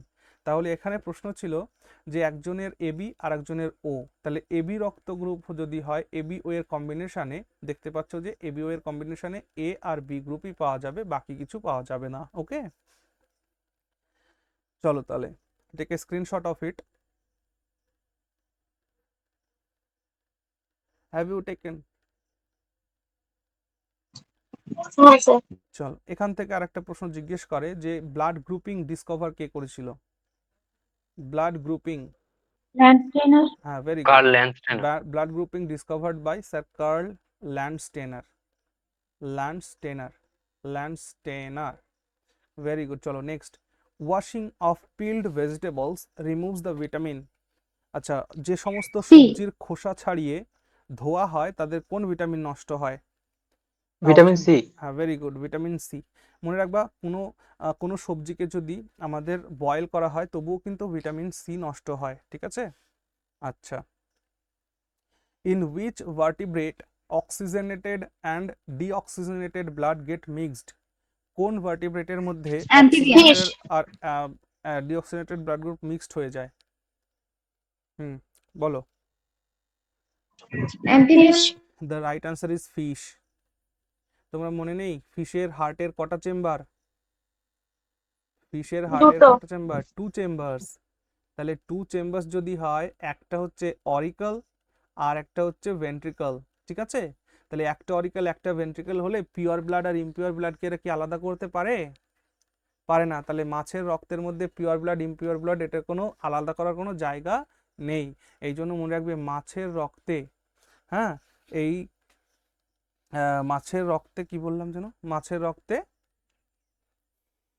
2 ধরনের, রকম ব্লাড মিশে। হ্যাঁ 2 ধরনের ব্লাডই মিশে থাকে, ওকে, ভেরি গুড। চলো নাও বলো দেখি, ফিশের স্টাডিকে কি বলে? স্টাডি অফ ফিশ বেশ কয়েকবার আলোচনা করেছি তোমার। ইকথায়োলজি। হ্যাঁ ভেরি গুড, ইকথায়োলজি। দেখো এই জিনিসগুলো এমনই, জীবনে কোনোদিন ভুল হবে না, ইকথায়োলজি, কারণ আমরা এতবার করে এগুলোকে পড়ছি যেটা ভুল হওয়ার কোনো সম্ভাবনাই নেই, ঠিক আছে। ফিশ গবেষণা কেন্দ্র কোথায় আছে? হায়দ্রাবাদ। হায়দ্রাবাদে আছে, ভেরি গুড, হায়দ্রাবাদে আছে। আচ্ছা, গেল। আর কি বলার আছে এখানে বলো দেখি। হ্যাঁ, ফিশের কাল্টিভেশনকে কি বলে? Cultivation of fish, pisciculture. হ্যাঁ cultivation of fish is called pisciculture, pisciculture, হ্যাঁ পিসিকালচার বলে। খুব সুন্দর। চলো তাহলে নেক্সট কোয়েশ্চেন উত্তর দাও এটা। Tetanus is caused by, tetanus কার জন্য হয়? ক্লস্ট্রিডিয়াম। ভেরি গুড, টিটেনাস হয় হচ্ছে ক্লস্ট্রিডিয়াম টেটানি। কি নাম? ক্লস্ট্রিডিয়াম টেটানি, ক্লস্ট্রিডিয়াম টেটানি এর জন্য হয়। তো এটা কি ভাইরাস নাকি ব্যাকটেরিয়া? না প্রোটোজোয়া? ব্যাকটেরিয়া। হ্যাঁ অবশ্যই এটা কিন্তু ব্যাকটেরিয়া, তাহলে টিটেনাস একটা ব্যাকটেরিয়াল ডিজিজ, এটা ব্যাকটেরিয়া। ওকে, হ্যাঁ মনে রাখবো কিন্তু এটা আমরা। হ্যাঁ চলো সাবাস। Now which of the following is the sweetest sugar? আচ্ছা সব থেকে মিষ্টি সুগার কোনটা? আমি তোমাদের পড়িয়েছিলাম। ফ্রুক্টোজ। হ্যাঁ ভেরি গুড, ফ্রুক্টোজ। মাথায় থাকে জানো, ফ্রুক্টোজ হচ্ছে সুগারদের মধ্যে সব থেকে মিষ্টি হচ্ছে ফ্রুক্টোজ, মানে মিষ্টিতম। এটা পাওয়া যায় কোথায়? ফ্রুটস। কোথায় পাওয়া যায়? ফ্রুটসে পাওয়া যায়, ফলে পাওয়া যায়। সুক্রোজ কোত্থেকে পাও? চিনি। আখ সুগার থেকে, কেন। সুগার হ্যাঁ চিনি। সুগার কেন থেকে পাও, আখ থেকে পাও। গ্লুকোজ কোথায় পাওয়া যায়? ব্লাডে পাওয়া যায়। আর মাল্টোজ কোথায় পাও? খুব ইম্পর্ট্যান্ট, রাইস। রাইস, চাল, ভাত। আমরা ভাত খাই, ভাত থেকে আমরা মাল্টোজ পাই। সুন্দর বলেছো। ওকে আচ্ছা বলো দেখি, ফুড, এই যে ফ্রুটস এর স্টাডিকে কি বলে? Study of fruits.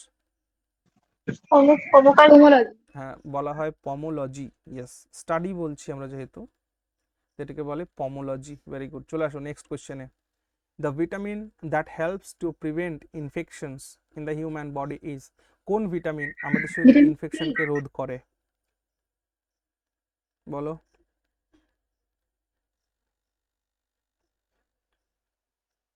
Anti infection vitamin কাকে বলেছিলাম আমরা যখন ভিটামিন পড়েছিলাম? Anti vitamin C. No, anti infection vitamin. Anti infection vitamin বলেছিলাম না? Vitamin A K, vitamin A কে বলা হয় না অ্যান্টি ইনফেকশন ভিটামিন। যদিও ভিটামিন সি আমাদের ক্ষত সারাতে সাহায্য করে, এটা ঠিক কথা, কিন্তু অ্যান্টি ইনফেকশন ভিটামিন বলা হয়, ভিটামিন এ কে বলা হয়, মনে রেখো। ওকে, ভিটামিন এর রাসায়নিক নাম কি? That is retinol. Retinol. Very good. Vitamin B ছাড়ো, ভিটামিন সি এর রাসায়নিক নাম বলো। Ascorbic acid. Ascorbic acid। Ascorbic acid, ascorbic acid. Vitamin D এর রাসায়নিক নাম বলো। ক্যালসিফেরল। হ্যাঁ ভেরি গুড, ক্যালসিফেরল, ক্যালসিফেরল। সাবাস। চলো নেক্সট কোয়েশ্চেন। নাও নেক্সট কোয়েশ্চেন বলতে আমরা এখন স্কেলেটন সিস্টেম থেকে আমাদের পড়াটা শুরু করছি। ওকে, সো প্রথম প্রশ্ন তোমাদের সামনে যে how many bones does the axial skeleton have? Axial স্কেলেটনে কতগুলো হাড় 80টা। থাকে? 80। ঠিক, 80। সাবাস। তাহলে আমরা এটা কিন্তু সুন্দর করে পড়েছি, যেহেতু প্রত্যেকটা কোয়েশ্চেন আমরা উত্তর করতে পারবো এটুকু আমরা নিশ্চিত। তাহলে যারা ক্লাসটি রেকর্ডেড দেখবে, যারা থিওরি ক্লাসটা করেনি তাদের জন্য আমরা একটু বলে দিই। আমরা যখন বোনকে ক্লাসিফাই করব, হ্যাঁ, বা স্কেলেটনকে, যখন আমরা আমাদের শরীরে যে কঙ্কাল থাকে সেই স্কেলেটনকে যখন আমরা ক্লাসিফাই করব, তখন স্কেলেটনকে দুটো পার্টে ভাগ করব। একটা পার্টকে বলবো হচ্ছে অ্যাক্সিয়াল বোনস, ওকে, আর একটা পার্টকে বলবো অ্যাপেন্ডিকুলার বোনস, তাই না? Appendicular bones. Now axial bones মানে কি? অ্যাক্সিয়াল বোনস মানে কি? যে বোনগুলোকে আমাদের বডির সেন্ট্রাল পার্টে পাওয়া যায়, আমাদের বডির কেন্দ্র, যে জায়গাটা না সোজাসুজি ওপর থেকে নিচে, মাথা থেকে পা পর্যন্ত যে সেন্টার পয়েন্ট, তাহলে এটাকে পাওয়া যাবে কোথায়? এটাকে পাওয়া যাবে হচ্ছে central part of our body, found in central part of our body.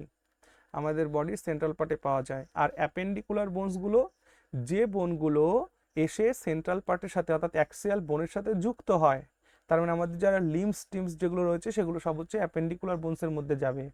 তাহলে অ্যাপেন্ডিকুলার বোনস মানে হচ্ছে যেটা কিনা, হ্যাঁ, তাহলে এটা অ্যাপেন্ডিকুলারের ক্ষেত্রে আমরা কি লিখবো? এটার ক্ষেত্রে লিখবো যে attaching to axial bones. Axial বোনসের সাথে এরা অ্যাটাচড হয়, এটা এসে অ্যাটাচড হয়, হাতের পায়ের হাড় এদেরকে বলা হয়। তো অ্যাক্সিয়াল বোনসের সংখ্যা কত? অ্যাক্সিয়াল বোনসের সংখ্যা হচ্ছে 80টি। আর অ্যাপেন্ডিকুলার বোনসের সংখ্যা কত? 126টা। 126টি। তাহলে টোটাল হাড় আমাদের কত আছে? 206টি। টোটাল হাড় আমাদের কত আছে? 206টি, মনে রাখবো। তাহলে 180টি হচ্ছে আমাদের অ্যাক্সিয়াল বোনসের সংখ্যা, আর 126টি হচ্ছে অ্যাপেন্ডিকুলার বোনসের সংখ্যা। Very good. চলে আসো next কোয়েশ্চেনে।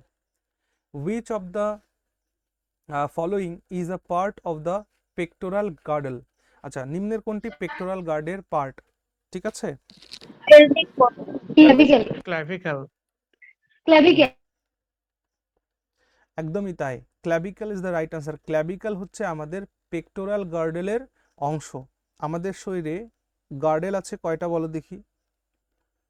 How many girdles are there in our দুটো। বডি? ঠিক, আমাদের পেক্টোরাল আর পেলভিক। হ্যাঁ, আমাদের শরীরে দুটো গার্ডেল আছে। যখন আমরা গার্ডেলের কথা বলছি দুটো, একটাকে বলা হয় পেক্টোরাল আর একটাকে বলা হয় হচ্ছে পেলভিক। পেক্টোরাল গার্ডেলটা কোথায় থাকে? আমাদের কাঁধে থাকে। কোথায় থাকে? কাঁধে। আর পেলভিক গার্ডেলস কোথায় থাকে? হিপ কোমরে। বোনে। কোমরে থাকে, ঠিক আছে না? কোমরে বা কোমরের যে অ্যাবডোমিনাল নিচে, লোয়ার অ্যাবডোমিনাল পার্টে থাকে। তাহলে পেক্টোরাল মানে কাঁধে, পেলভিক থাকে ওপরে। ঠিক আছে, তাহলে পেক্টোরাল গার্ডেলের অংশ হচ্ছে ক্ল্যাভিকল। ওকে, এবার তোমার মনে রাখবে সঙ্গে আর একটা হাড়ের নাম মনে রাখো, ক্ল্যাভিকল আর এর সাথে স্ক্যাপুলা, মনে থাকবে স্ক্যাপুলা। তাহলে আরেকবার বলছি, পেক্টোরাল গার্ডেলের দুটো হাড়, একটা হচ্ছে ক্ল্যাভিকল আর একটা হচ্ছে স্ক্যাপুলা। ঠিক আছে, ওকে। আচ্ছা, এখানে স্টারনাম দেখতে পাচ্ছ, তাহলে স্টারনাম মানে পড়েছিলাম না স্টারনাম। স্টারনামটাকে আর এটাকে আরেকটা কি নাম বলে? এটাকে বলা হয় ব্রেস্ট বোনও বলা হয়। স্টারনামকে কি বলে? ব্রেস্ট বোন ও বলা হয় এটাকে। তাহলে এটা এই যে আমাদের রিবসগুলো থাকে না বাম পাশে ডান পাশে, আর রিবসগুলো যার সাথে যুক্ত থাকে, এই যে পার্টটা, এই পার্টটাকে বলা হয় স্টারনাম। Very good. পেলভিক বোন আমাদের কোথায় থাকে? কোমরে থাকে, যেখান থেকে হিপ জয়েন্ট তোমার থাকে আর কি, কোমরে। ঠিক আছে, আর এখানে দেখতে পাচ্ছ হায়োয়াইড বোন সম্পর্কে যেহেতু কোশ্চেন রয়েছে, তাই আমি এখানে হায়োয়াইড বোন সম্পর্কে ডিটেলসে বলছি না। ওকে, চলো। Which of the following is a ball and socket joint? আচ্ছা, আমি তোমাদের যখন জয়েন্ট পড়িয়েছিলাম, জয়েন্ট বলেছিলাম যে জয়েন্ট কয় প্রকার বা কি? আগে আগে আমাকে সেই উত্তরটা দাও। জয়েন্ট কয় প্রকারের জয়েন্ট আমরা শরীরে দেখতে পাই বলো? 3 প্রকার। 3 প্রকারের জয়েন্ট দেখতে পাই, কি কি? Synovial joint, synovial joint, very good. Not আর perfect joint, non perfect joint. হ্যাঁ, মানে জয়েন্ট আমাদের শরীরে 3 ধরনের জয়েন্ট দেখা যায়। একটাকে বলা হয় সাইনোভিয়াল জয়েন্ট, বা ওই সাইনোভিয়াল জয়েন্টটাকেই বলা হয় পারফেক্ট জয়েন্ট। পারফেক্ট ঠিক। জয়েন্ট। আর একটা জয়েন্ট আছে যেটাকে বলা হয় কার্টিলেজিয়াস জয়েন্ট। তো কার্টিলেজিয়াস জয়েন্টটাকে বলা হয় ইমপারফেক্ট জয়েন্ট, তাই না? আর একটা জয়েন্ট আছে যেটাকে বলা হয় ফাইব্রাস জয়েন্ট, বা এই ফাইব্রাস জয়েন্টকে বলা হয় ইমমুভেবল জয়েন্ট, মানে যে অচল, মানে যে জয়েন্ট নড়াচড়া করবে না, ইমমুভেবল হবে। ওকে, এই 3 প্রকারের জয়েন্ট আমাদের শরীরে আছে, এবং এই প্রত্যেকটা জয়েন্টের মধ্যে ক্লাসিফিকেশন করে পড়িয়েছিলাম না, যে তোমার ball and socket joint, hinge joint, pivot joint, saddle joint. হ্যাঁ, তো এখানে প্রশ্ন করছে যে নিচের কোনটি বল অ্যান্ড সকেট জয়েন্ট? মনে রাখবা, আমাদের শরীরে বল অ্যান্ড সকেট জয়েন্ট আছে কয়টি? আমাদের শরীরে বল অ্যান্ড সকেট আছে 4টি। বা হাতটা যেখান থেকে শুরু হচ্ছে, কাঁধ থেকে, ওইটা একটা। ডান হাতের কাঁধ থেকে যেটা শুরু হচ্ছে ওটা একটা। বা পা হিপ জয়েন্ট থেকে শুরু হচ্ছে ওটা একটা। ডান পা হিপ জয়েন্ট থেকে শুরু হচ্ছে ওটা। তাহলে বল অ্যান্ড সকেট জয়েন্ট আমাদের শরীরে 4খানা দেখতে পাবে। তাহলে বল অ্যান্ড সকেট জয়েন্ট কোথায় আছে আমার বলো তো? শোল্ডার জয়েন্টে আছে। Option number C is the right answer here. Clear হলো? শোল্ডার জয়েন্ট, আরেকটা মনে রাখবা hip joint. Shoulder joint and hip joint. তাহলে শোল্ডার জয়েন্ট আর হিপ জয়েন্টের মধ্যে আমরা বল অ্যান্ড সকেট জয়েন্ট দেখতে পাই। ঠিক আছে। আচ্ছা, আরেকটা কথা মাথায় রেখো, আচ্ছা থাক, এখানে যেহেতু নেই বিষয়টা আমরা পড়ছি না, কারণ এই বিষয়েই তো আমাদের এই চ্যাপ্টারটা চলবে। চলো, এটা উত্তর দাও এবার দেখি। আচ্ছা, বলে দিই না হলে হবে না। বলে দিই। আচ্ছা, এখানে দেখো এলবোতে যে জয়েন্ট দেখতে পাই আমরা, এলবো জয়েন্টটাকে কি বলি আমরা? এলবো জয়েন্টটাকে আমরা বলি hinge joint. Now what is hinge joint? মনে রাখবা, হিঞ্জ জয়েন্ট সেই সমস্ত জয়েন্ট যে জয়েন্টগুলোকে অনলি ইউনিডাইরেকশনাল মুভ যেখানে হয়। কি বললাম? হিঞ্জ জয়েন্ট মানে কি মনে রাখতে হবে? হিঞ্জ জয়েন্ট মানে মনে রাখতে হবে যে ইউনিডাইরেকশনাল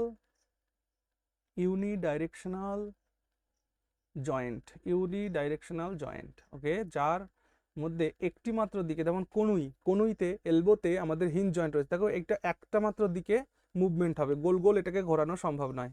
তাহলে হিঞ্জ জয়েন্ট মানে কি বললাম, ইউনিডাইরেকশনাল জয়েন্ট এটা। ওকে, আচ্ছা আচ্ছা, থাম্বে কোন ধরনের জয়েন্ট পাওয়া যায় জানো? প্রশ্ন জিজ্ঞেস করে কিন্তু এটা আমাদের থাম্ব, বুড়ো আঙুল।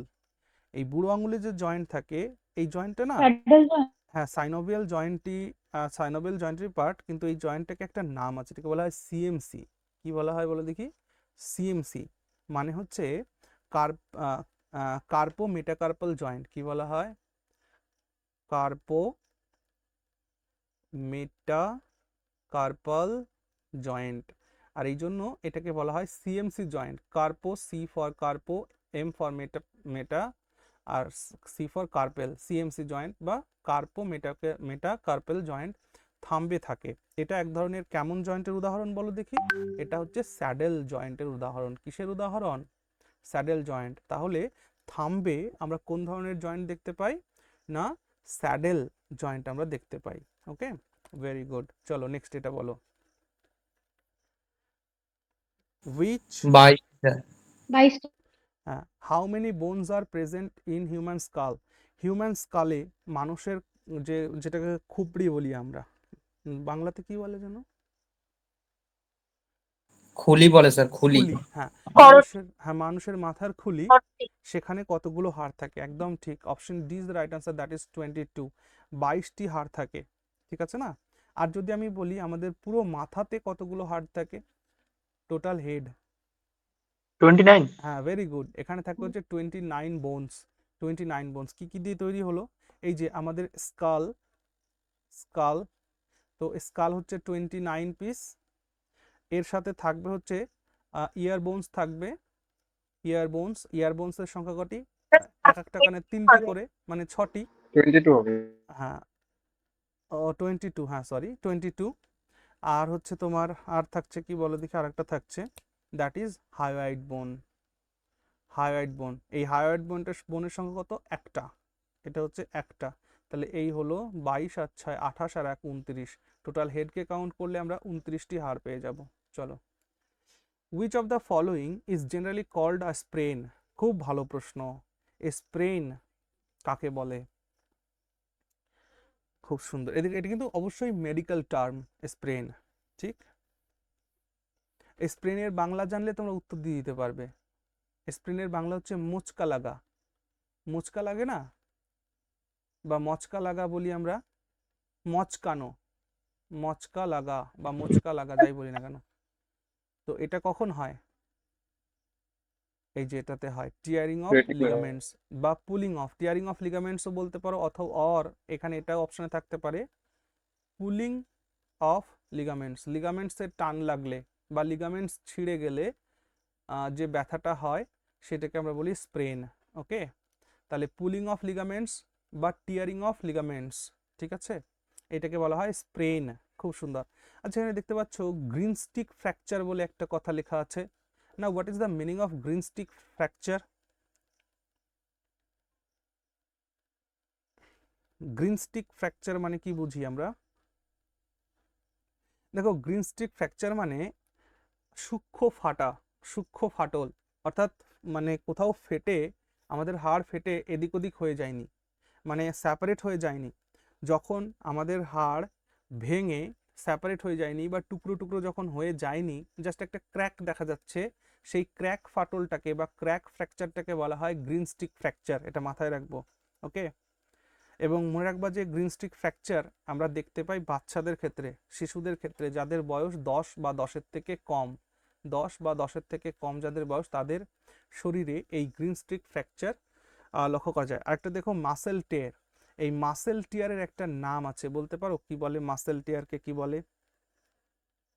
মাসেল টিয়ারের আরেকটা নাম হচ্ছে মাসেল স্ট্রেন। কি বলে? Muscle strain. এবার বলো, কথা হচ্ছে দাদা এইগুলো কেন বলছো? এই যে স্প্রেন যখন কোয়েশ্চেনটা পরীক্ষাতে এসছে, একবার ভেবে দেখো যে টিয়ারিং অফ লিগামেন্টস বা পুলিং অফ লিগামেন্টস, এটার মেডিকেল টার্মে বলা হয় স্প্রেন। সেটা যখন পরীক্ষায় প্রশ্ন জিজ্ঞেস করছে, তাহলে এই জিনিসগুলো আমাদের জানা উচিত বলে আমি বলছি। তাহলে মাসেল টিয়ার হলে বা মাসেল পুলিং হলে সেটাকে বলা হয় মাসেল স্ট্রেন, ঠিক আছে। আর দেখো, যদি হেয়ার লাইনে ফ্র্যাকচার হয়, মানে চুলে যদি ফাটল ধরে, এটারও নাম আছে মেডিকেল ভাষায়, এটাকে বলা হয় স্ট্রেস। কি বলা হয়? Stress, STRESS, stress fracture, stress fracture বলে। ওকে, তাহলে চুলের ফাটলকে বলা হয় স্ট্রেস ফ্র্যাকচার, লিগামেন্টের পুলিং বা টার্নিং বা টিয়ারিং হলে সেটাকে বলা হয় স্প্রেন, আর টিয়ার মাসেল হলে মাসেল স্ট্রেন বলে তাকে। আর গ্রিন স্ট্রিক ফ্র্যাকচার মানে বললাম তো, যেখানে হাড়ে ফাটল হয়েছে কিন্তু লুজেন্ড হয়নি, সেপারেট হয়নি, সেই ক্ষেত্রে। ওকে, ছেড়ে দাও, চলো নেক্সট কোয়েশ্চেন বলো। Number of vertebra in human, মানুষের শরীরে কতগুলো ভার্টিব্রা আছে? 33টি স্যার। 26. দুজনেই ঠিক বলেছো। যারা 33 বলছো মনে রাখবা যে 33টা থাকে হচ্ছে চাইল্ডদের জন্য, ঠিক আছে? চাইল্ড, যখন মানব শিশু বাচ্চা অবস্থায় থাকে তখন তাদের শরীরে ভার্টিব্রার সংখ্যা হচ্ছে 33। কিন্তু এই কোশ্চেনের উত্তর মনে রাখবা যে যখন কোনো কিছু লিখে দেওয়া নেই তখন জেনারেলি অ্যাডাল্টসদের কথা জিজ্ঞেস করছে, অ্যাডাল্টসদের কথা জিজ্ঞেস করছে। So the answer is option D, এটা মাথায় রেখো। হ্যাঁ, চাইল্ডের কথা যদি জিজ্ঞেস করতো তাহলে লিখে দিত যে হ্যাঁ number of vertebra in human child, এমনটা লিখে দিত। তাহলে চাইল্ডের কথা যখন বলেনি, অ্যাডাল্টের কথা বলছে 26। ঠিক আছে, মনে থাকবে তো নাকি? ওকে, চলো।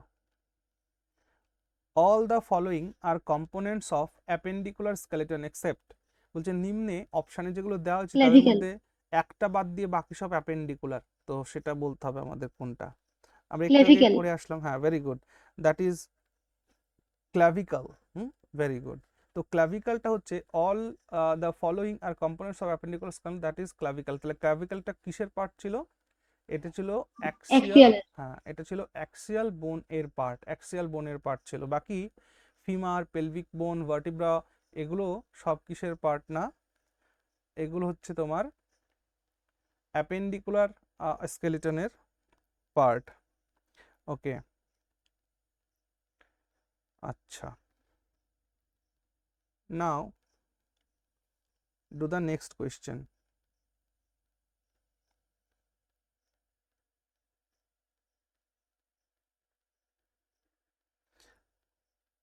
এক মিনিট দাঁড়াও, আমরা ভুল উত্তর করলাম তো। প্রশ্ন কি আর উত্তর করলাম কি, খেয়াল করো,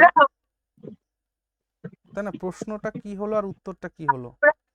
প্রশ্ন হয়েছে যে all the following R components of appendicular skeleton, মানে এখানে যা অপশন থাকবে সব অ্যাপেন্ডিকুলার থাকবে, এক্সেপ্ট ব্যতিক্রম বলতে হবে, মানে অ্যাক্সিয়াল বোন আমাদের ফাইন্ড করতে হবে। চলো অ্যাক্সিয়াল বোন ফাইন্ড করো এর মধ্যে থেকে। তাই ভার্টিব্রা হবে। হ্যাঁ, তো অপশন ডি উত্তর হবে, সেটাই তো ভাবছি। দেখো এই ক্ল্যাভিকল, ফিমার, পেলভিক এগুলো সব তো আমাদের অ্যাক্সিয়াল বোনের সাথে যুক্ত হয় না এসে, যার কারণে এর অ্যাপেন্ডিকুলার বোনস হয়ে গেল। তার মানে এটা অ্যাপেন্ডিকুলার, সেগুলো সব অ্যাপেন্ডিকুলার বোনস, একমাত্র ভার্টিব্রা এইটা হচ্ছে আমাদের অ্যাক্সিয়াল বোনের পার্ট। হ্যাঁ ভেরি গুড, এটা না জানলে হবে না, তাই তো ভাবছি কি হলো ব্যাপারটা। আচ্ছা, তাহলে ভার্টিব্রা আমাদের কটা আছে বলো দেখি? 26। এটা বলো, excess of pituitary growth hormone will results in a condition called, আচ্ছা পিটুইটারি গ্ল্যান্ডের যে D. গ্রোথ হরমোন আছে তার এক্সেস হলে তাকে কি রোগটা হয়? Gigantism. Very good, the answer is gigantism. আমাদের শরীরে যখন গ্রোথ হরমোন ইনক্রিজ করে তখন আমাদের শরীরের অঙ্গ প্রত্যঙ্গগুলো বেশি বেশি পরিমাণে বৃদ্ধি পায়, যার কারণে বিশালাকায় দেহ তৈরি হয়, তাহলে জাইগান্টিজম। আচ্ছা বলো দেখি, যদি এই জিআরএইচ এই গ্রোথ হরমোন যদি ডিক্রিজ করে তাহলে কোন রোগটা হবে? ইনক্রিজ করলে Dwarfism. জাইগান্টিজম, একদম তাই, অপশন বি হবে। যদি আমাদের শরীরে গ্রোথ হরমোন ডিক্রিজ হয় তাহলে ডরফিজম হবে, অর্থাৎ বামন রোগ হবে। আর বেশি হলে কি হবে? জাইগান্টিজম বা বিশালাকায় জিনিসটা হবে। এখানে এর মাঝে দেখো একটা রয়েছে অ্যাক্রোমেগালি, দেখতে পাচ্ছ? অর্থাৎ যে গ্রোথ হরমোনটার কথা বলছি সেই গ্রোথ হরমোনটার নাম তো বলো দেখি, গ্রোথ হরমোনের নামটা কি? সোমাটোট্রফিন, সোমাটোট্রফিন হরমোন। তাহলে সোমাটোট্রফিন যদি ইনক্রিজ করে যায় তাহলে জাইগান্টিজম হবে, সোমাটোট্রফিন যদি ডিক্রিজ করে যায় তাহলে ডরফিজম হবে। আচ্ছা, এখানে অ্যাক্রোমেগালি দেখতে পাচ্ছ? অ্যাক্রোমেগালিও কিন্তু এই গ্রোথ হরমোনের ইরেগুলারিটি এর জন্যই হয়ে থাকে। আমি তোমাদের পড়িয়েছিলাম যে কিছু যারা জিম করে বা অ্যাথলেটিক্স যারা করে না, অ্যাথলিট, তারা কি করে তাদের শরীরে দ্রুত দ্রুত গ্রোথ করার জন্য তারা এক্সটার্নাল এই গ্রোথ হরমোনের কি করে ইনজেকশন নেয়। তখন সেই গ্রোথ হরমোন যদি প্রপারলি আমাদের শরীরে ডিস্ট্রিবিউট না হয় তাহলে শরীরের একটা অঙ্গ বড় আর একটা অঙ্গ ছোট এরম হয়ে যায়, তাই না? তো সেই রোগটাকে বলা হয় অ্যাক্রোমেগালি। তাহলে অ্যাক্রোমেগালি রোগটাও কিন্তু জিআরএইচ হরমোনের জন্যই হয়ে থাকে, কিন্তু এটার জন্য একটা কথা মাথায় রাখবা, যেটা হলো এক্সেসিভ এক্সটার্নাল কথাটা থাকবে, এক্সেসিভ এক্সটার্নাল ইউজ অফ জিআরএইচ, অর্থাৎ গ্রোথ রেগুলেটিং হরমোনের যদি আমরা এক্সটার্নাল ইউজটাকে করি এক্সেসিভ মাত্রায়, তাহলে অ্যাক্রোমেগালি হবে, যার মাধ্যমে হাড় ছোট বড় হয়ে যাবে। আচ্ছা, এখানে আরেকটা রোগ দেখতে পাচ্ছি আমরা, ক্রেটিনিজম। বলো এটা কি? এটা শিশুদের হয় তো এই রোগটা? হ্যাঁ, ক্রেটিনিজম শিশু থেকেই হয়, বাল্য থেকেই হয়। দেখো, যখন আমাদের শরীরে থাইরয়েড গ্ল্যান্ড থেকে এক ধরনের হরমোনের সিক্রেশন হয়, নাম কি? Thyroxine hormone. এই থাইরক্সিন থাইরক্সিন। হরমোন যখন আমাদের শরীরে কম সিক্রেট হবে, তখন আমাদের শরীরের physical and mental growth retarded হবে, ঠিক আছে না? যার কারণে কি হবে, আমাদের শরীরের ফিজিক্যাল আর মেন্টাল গ্রোথ দুটোই ডিক্রিজ করবে, কমে যাবে, যার কারণে এই ক্রেটিনিজম ডিজিজটা হবে। এটা হলে কি হয়, যে 30-35 বছরের ব্যক্তিও 8-9 বছরের বাচ্চাদের মতন আচরণ করে থাকে, তাই না? বালবুদ্ধি যেটাকে আমরা বলি। চলো, what does the axial skeleton consist of? Axial skeleton কি কি দিয়ে তৈরি হয়, এটা প্রশ্ন জিজ্ঞেস করেছে। অ্যাক্সিয়াল স্কেলেটন বলে ফেলো, তোমরা এটা জানো। All of this. all of this, all of this. তাহলে অ্যাক্সিয়াল স্কেলেটনের মধ্যে কি থাকবে? স্কাল থাকবে, ভার্টিব্রাল কলম থাকবে, রিবস আর স্টার্নাম থাকবে। তাহলে all of this is the right answer, very good. চলো, আচ্ছা, এখান থেকে আমরা সংখ্যাটাও জেনে নিই। তাহলে স্কালে আমাদের মোট মানে ব্রেন, যেটাকে আমরা হেড বলছি, এখানে 29, মানে 22 যোগ 7, এইভাবে মনে রাখবো, 29। আর একটা ভার্টিব্রাল কলমে কতগুলো হাড় থাকবে? 26 26। আর বাচ্চাদের ক্ষেত্রে 33 ইন 33 চাইল্ড। 33 হ্যাঁ, 33 ইন চাইল্ড। আচ্ছা, রিবস আর স্টার্নাম মিলে কত হবে? 24 প্লাস 25টা। 1, দ্যাট ইজ টোটাল হচ্ছে 25। হ্যাঁ, ভেরি গুড। তাহলে সব মিলিয়ে অ্যাক্সিয়াল বোনসের সংখ্যা কত এসে দাঁড়াবে? 80 80। ওকে, চলো তারপরটা করো। Which of the following Joints can move in only one direction? একটু আগেই বললাম, অনলি ওয়ান ডাইরেকশন Hinge মানে joint. এনজয়। hinge হ্যাঁ, joint. ইউনিডাইরেকশনাল জয়েন্ট। তাহলে ইউনিডাইরেকশনাল জয়েন্ট হচ্ছে হিঞ্জ জয়েন্টের রয়েছে, ভেরি গুড। হিঞ্জ জয়েন্টের রয়েছে হচ্ছে ইউনিডাইরেকশনাল মুভমেন্ট, আমরা এখানে দেখতে পাই। Okay, very good. চলো তারপরের প্রশ্ন। নাও, আলনা ইজ আ বোন ফাউন্ড ইন দ্য, আলনা বোনটি আমরা কোথায় খুঁজে পাই? লেগস, চেস্ট আর Arms এ। স্কাল? অবশ্যই Arms এ। আর্মসে খুঁজে পাই। দেখো, আমরা যখন আর্মসের কথা বলছি, আর্মসে আমরা দুই ধরনের হাড় খুঁজে পাবো। আর্মসের শুরু থেকে বলবো কি? আর্মসের মধ্যে দেখো দুটো ব্যাপার আছে, একটা হচ্ছে শোল্ডার টু এলবো, অর্থাৎ কাঁধ থেকে কনুই পর্যন্ত যে হাড়টা আছে, সেই হাড়টাকে কি বলা হয়? হিউমারাস। হ্যাঁ, Humerus। হিউমেরাস বোন বলে। হ্যাঁ, আচ্ছা, আর হিউমেরাস বোন বলে এটা, এটা গেল। আচ্ছা, আর এলবো থেকে রিস্ট পর্যন্ত, Radial na. এলবো থেকে রিস্ট পর্যন্ত আর দুটো আছে, একটা আলনা। আছে রেডিও, রেডিয়াস ও আলনা। হ্যাঁ, আর একটা আছে আলনা। রেডিওটা মনে রাখবা, মোটাটাকে বলা হয় রেডিও, আর মানে সরুটাকে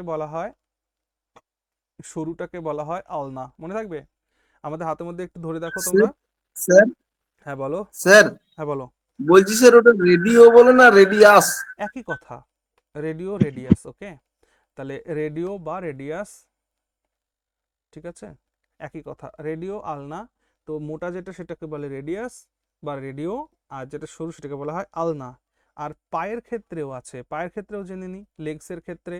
আচ্ছা, এটা মুছে দিই, দাঁড়াও। লেগসের ক্ষেত্রেও তাই, লেগসের ক্ষেত্রে থাই থেকে শুরু করে নি পর্যন্ত যে হাড়টা থাকে সেটাকে আমরা কি Femur. বলি? That is Femur. Femur. Femur। হ্যাঁ, এবং এই ফিমার হাড়টা কি আমাদের শরীরের সব থেকে বড় হাড়, Longest Longest. bone. তাই না? অর্থাৎ হাড়। লংগেস্ট বোন অফ আওয়ার বডি গেল। আর নি টু অ্যাঙ্কেল, হাঁটু থেকে আমাদের গোড়ালি পর্যন্ত, হ্যাঁ, হিলস পর্যন্ত যে হাড়টা থাকে, দুটো হাড় থাকে, এখানে থাকে হচ্ছে দুটো টিবিয়া হাড়। টিবিয়া হ্যাঁ, একটা হচ্ছে টিবিয়া আর একটা ফিবুলা। টিবিউলা সেগুলো টিবিয়া ফিবুলা, টিবিয়াটা হচ্ছে মোটা আর ফিবুলাটা হচ্ছে সরু। ওকে, একটা প্যাটেলা থাকে। হ্যাঁ সেটা বলছি, হাঁটুতে যেটা থাকে সেটাকে বলা হয় প্যাটেলা, যেটাকে আমরা মালাই চাকি বলি, ঠিক আছে না? অর্থাৎ নি জয়েন্টে যে হাড়টা থাকে সেটাকে বলা হয় প্যাটেলা। ওকে, সরি, PATELLA, প্যাটেলা। চলো, নাও দ্য কোয়েশ্চেন ইজ হুইচ বোন is not attached to any other বোন ইন দ্য হিউম্যান বডি? নিম্নের কোন হাড়টি Hyoid. শরীরের অন্য কোনো Hyoid. হাড়ের Hyoid. সাথে যুক্ত নেই? ভেরি গুড, হায়োয়েড বোন, খুব সুন্দর। মনে রাখবা, হায়োয়েড বোনকে বলা হয় ফ্লোটিং বোন। কি বলা হয়? এটার আর একটা নাম হচ্ছে ফ্লোটিং বোন এটাকে বলা হয়, বা এটাকে ইন্ডিপেন্ডেন্ট বোনও বলে। অর্থাৎ হাইওয়েড বোনটা হচ্ছে একমাত্র বোন যে কোনো ধরনের কোনো মাসলের সাথে যুক্ত থাকে না। ওকে, হাইওয়েড বোনটা, ভেরি গুড। চলো, তাহলে এটাকে ফ্লোটিং বোন বলে বা ইন্ডিপেন্ডেন্ট বোন বলে, এটা আমরা বুঝলাম। তারপরে দ্য আদার নেম অফ নি ক্যাপ, এই যে নি ক্যাপ আমরা দেখছিলাম, বলছিলাম যে প্যাটেলা মালাই চাকি, Platter. হ্যাঁ সেটাকে বলা হয় প্যাটেলা, ঠিক আছে, প্যাটেলা বলে সেটাকে। খুব সুন্দর। আচ্ছা, চলো তারপরে, in the human body the number of cervical vertebra is, cervical ভার্টিব্রার 7টা সংখ্যা কত? 7 হ্যাঁ, ভেরি গুড, সার্ভাইকাল ভার্টিব্রার সংখ্যা হচ্ছে 7টি। মনে রাখবা, সার্ভাইকাল ভার্টিব্রা এটা কোথায় আছে, কোথায় পাওয়া যায় সার্ভাইকাল ভার্টিব্রা? নেক। কোথায় পাওয়া যায়? নেক, আমাদের ঘাড়ে পাওয়া যায়, কাঁধে, মানে যে গলা না কি বলে, গলা বলে না এটাকে, ঘাড়ে পাওয়া যায়। এবং এটা মাথায় রেখো, এই যে 7টা সার্ভাইকাল ভার্টিব্রা, এদেরকে ডিনোট করা হয় কিভাবে? C1 two C7। ওকে, 7টা তো, C1 থেকে C7। বিভিন্ন ধরনের দেখবা যাদের স্পন্ডিলাইসিস হয়, তাদের স্পন্ডিলাইসিস হলে এই সার্ভাইকাল ভার্টিব্রার এক্সরে করে ডাক্তারবাবুরা, এক্সরে করে বলে দেয় যে আপনার C3-তে এরকম করে দাগ দিয়ে দিয়ে লিখে রাখে, C3, C4, C5, মানে এটার মানে এই 3টে গেছে সর্বনাশ হয়ে, এরকম একটা ব্যাপার। আচ্ছা, চলো তাহলে next question, which of the following is not associated with the bones in human body? নিম্নের কোন কথনটি হাড়ের সাথে যুক্ত নয় মানব শরীরে? কন্ট্রোল অফ ব্লাড সুগার খুব সুন্দর, কন্ট্রোল অফ ব্লাড সুগার, একদম ঠিক। ব্লাড সুগারকে কন্ট্রোল করে কে?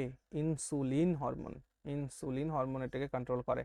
বাকি হাড়ের কাজ হচ্ছে আরবিসির প্রোডাকশন করা, একদম ঠিক। প্রোটেকশন অফ ইন্টারনাল অর্গানস, এটাও ঠিক। স্টোরেজ অফ মিনারেলস, এটাও ঠিক।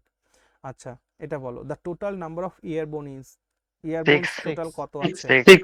হ্যাঁ, টোটাল ইয়ারবোনসের সংখ্যা কিন্তু 6, 3 করবে না কিন্তু, কারণ একটা কানে 3 হয়, এখানে টোটাল নাম্বার অফ ইয়ারবোনস বলছে না, তো সেই ক্ষেত্রে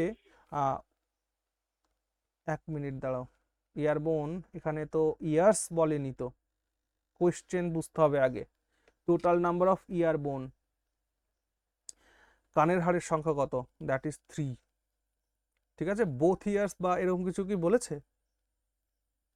উত্তর করার আগে এই জন্য ভাবতে হবে, নাহলে আমাদের একটা ভুল হয়ে কানেরই যাবে বলেছে। কিন্তু।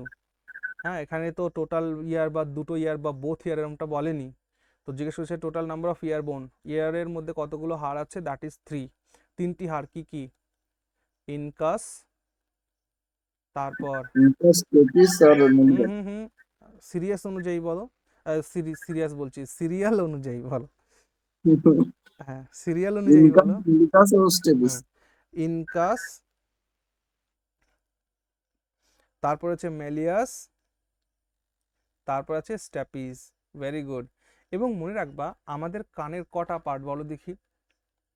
আমাদের 3টা। কানের 3টি পার্ট।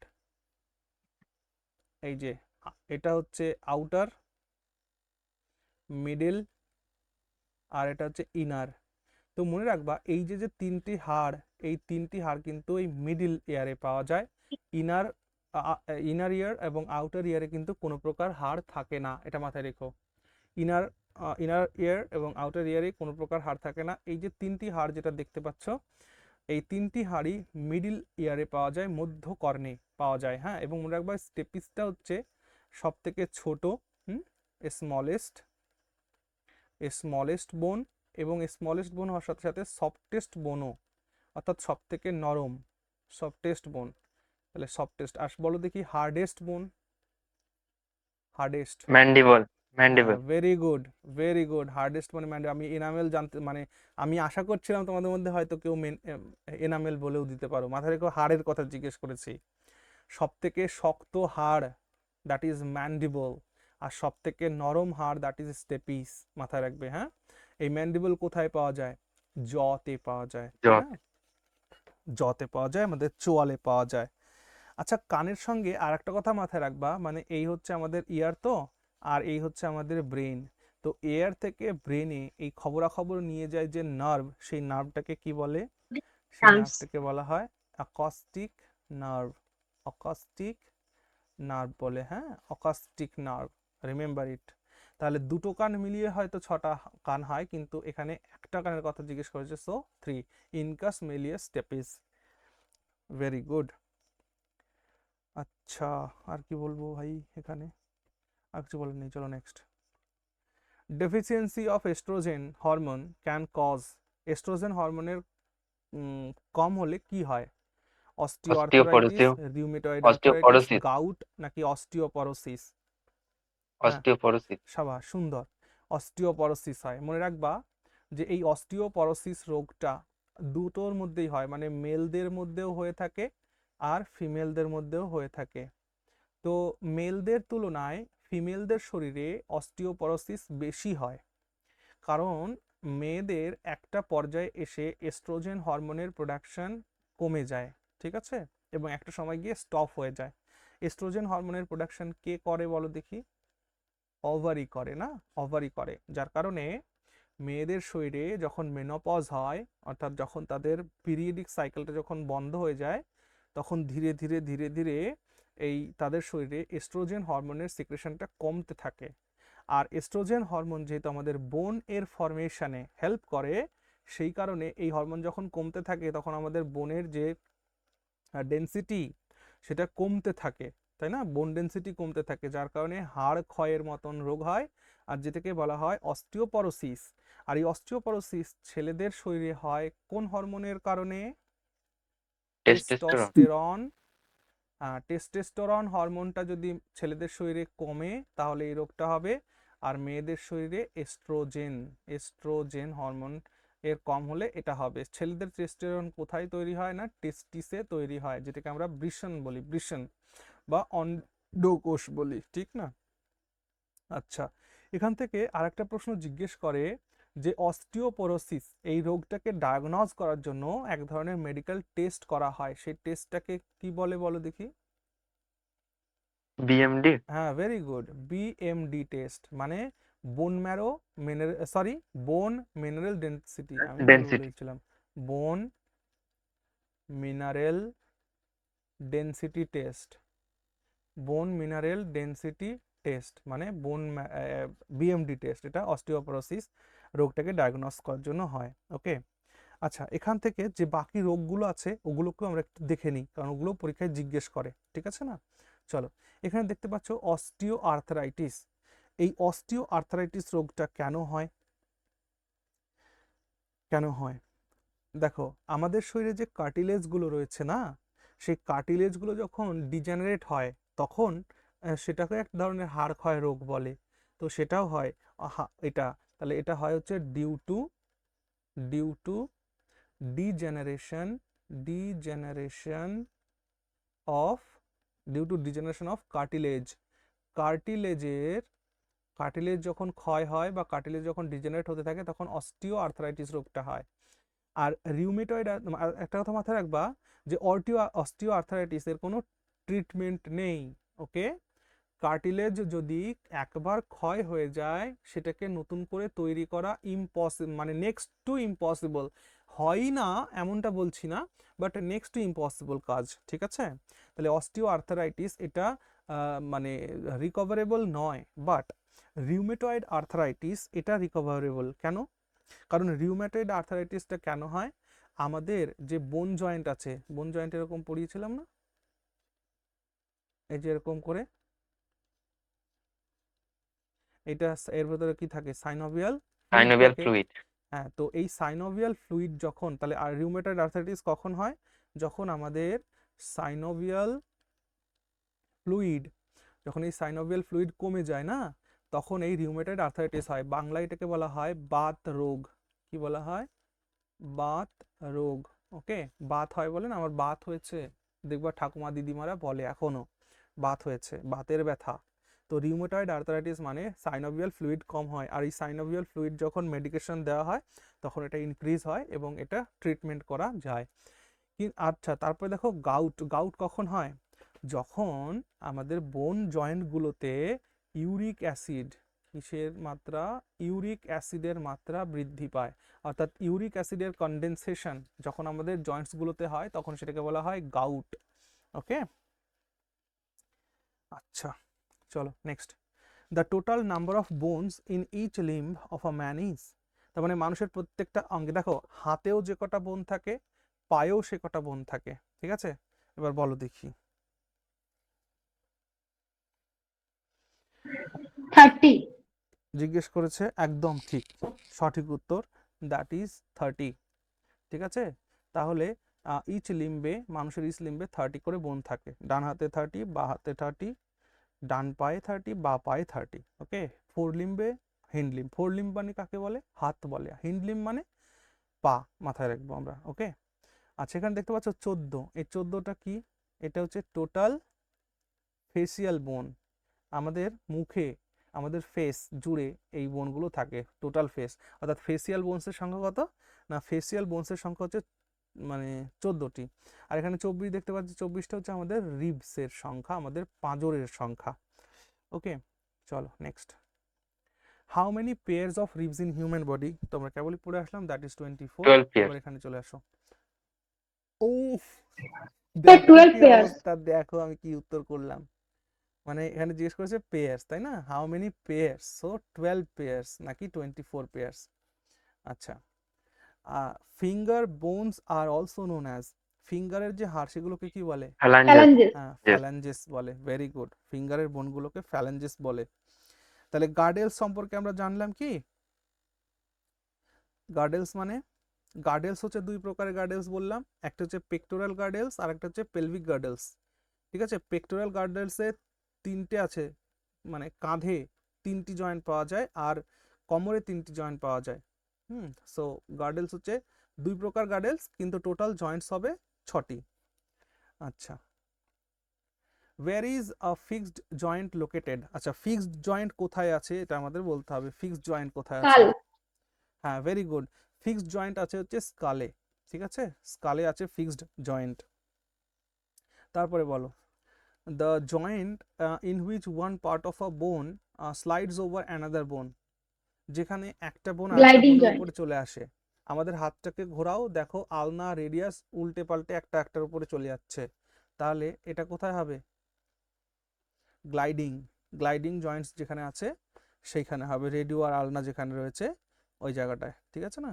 চলো, দিস জয়েন্ট কনজিস্টস অফ আ বোন with rounded and that fits into a cup like cavity on other bone, this joint is called, আচ্ছা এখানে বলছে কি বল এন্ড সকেট। না, এরকম এর সাথে এসে উপরে একটা যুক্ত হয়েছে, সো এইটা কাপ লাইক একটা হোল এর মধ্যে যুক্ত হয়েছে, একদম ঠিক বল এন্ড জয়েন্ট, কিন্তু এটার একটা স্পেশাল জয়েন্ট আছে, একটাই আছে আমাদের শরীরে, এটা হচ্ছে কি ব্রেইন, আর এটা হচ্ছে ভার্টিব্রা। তাহলে এটা সেখানে যে জয়েন্ট ছিল, এই জয়েন্টটাকে, এটা কোথায় পাওয়া যায়? নেক এ দেখতে পাওয়া যায়, কাঁধে, এই জয়েন্টটাকে কি বলে? পাইভট জয়েন্ট বলে, option A. Okay, pivot joint. চলো এটা বলো, পাইভট মানে কি? পড়িয়েছিলাম না, খুঁটি বা খাম্বা বলেছিলাম না? তো এটা পড়ে তো সেটাই মনে হলো যে একটা খুঁটি বা খাম্বা দাঁড়িয়ে থাকবে, তার উপরে এসে কিছু একটা কাপ লাইক একটা ক্যাভিটি এসে তার উপরের থেকে একটা পড়বে, যেটা আমাদের মস্তিষ্কে রয়েছে, মস্তিষ্কের গলার এইখানটায় রয়েছে, পাইভাট জয়েন্ট। হ্যাঁ, one type of ball socket joint বলতে পারো, কিন্তু পাইভাট জয়েন্ট বলে এটাকে। The bones of cranium are joint by, আচ্ছা ক্রেনিয়াম বোন কোথায় থাকে সবার আগে বলতে হবে, এটা ক্রেনিয়াম বোন কোথায় থাকে বলো, ক্রেনিয়াম বোন কোথায় থাকে? মাথায়। ফোরহেড।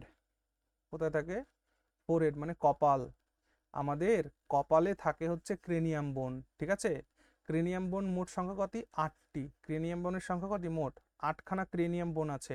আর ক্রেনিয়াম বোনের যে স্ট্রাকচার মানে যে জয়েন্টটা থাকে, সেই জয়েন্টটাকে স্যাচিওস জয়েন্ট বলে, এটা স্যাচিওস জয়েন্ট বলে। হ্যাঁ, মনে রাখবো এটা, ঠিক আছে? সাচার্স, স্যাচিওস না তো, সাচার্স জয়েন্ট থাকে ক্রেনিয়াম বোন অর্থাৎ কপালে। চলো, what is number of girdles in human body? আচ্ছা আচ্ছা, হিউম্যান বডিতে গার্ডেলস কত আছে বলো? দুটি গার্ডেলসে মোট তিনটি করে কটা বলেছিলাম? 6টি। ছটা। Option C is the right answer, ঠিক আছে?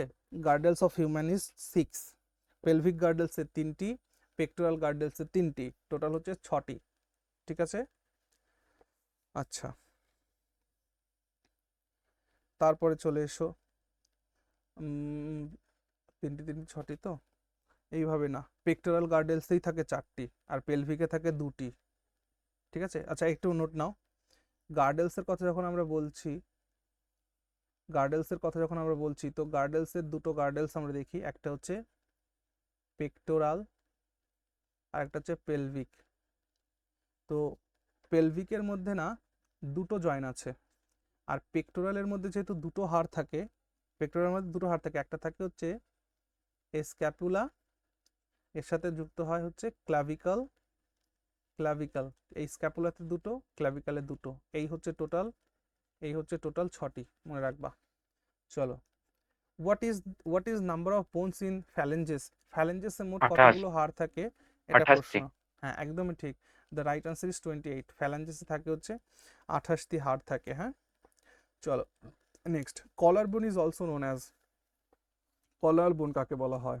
দেখো, ক্ল্যাভিকালকে কলার বোনও বলা হয়, তাহলে clavicle is also known as collar bone. Okay, collar bone, clavicle. চলো নেক্সট চলে এসো, the part affected by disease haematopoiesis in children, চিলড্রেনের মধ্যে হ্যামাটোপয়সিস হলে কোন অঙ্গ অ্যাফেক্টেড হয়? ভালো প্রশ্ন, এটা মনে রাখবা, এটা option A, tibia and femur. Tibia and femur affected হয় এই হ্যামাটোপসিস রোগ হলে। আচ্ছা, which type of joint is immovable joint? নিম্নের কোন জয়েন্ট ইমুভেবল, যাকে নড়ান চড়ান যায় না? Immovable joint, that is fibrous joint. হ্যাঁ, মনে থাকবে, ফাইব্রাস জয়েন্টকে কখনো নড়ানো যায় না। এই ফাইব্রাস জয়েন্ট আমরা কোথায় দেখতে পাই বলো দেখি? স্কালে দেখতে পাই। হ্যাঁ, স্কালে ফাইব্রাস জয়েন্ট দেখতে পাই। এই জন্য মাথায় রেখো, তোমাদের অনেকটা হতে পারে যে দাদা কার্টিলিজিয়াস জয়েন্ট নয় কেন? আচ্ছা, আমি একটা কথা বলি, এই তো স্টারনাম, এই যে স্টারনাম, এই স্টারনাম থেকে রিবসগুলো এই যে যুক্ত হয়েছে, তো এটা তো প্রশ্ন রয়েছে, তো এই যে কোশ্চেন রয়েছে, দেখো এটা বলি তারপরে ওটাকে ব্যাখ্যা করছি। Name the joint present between rib and sternum.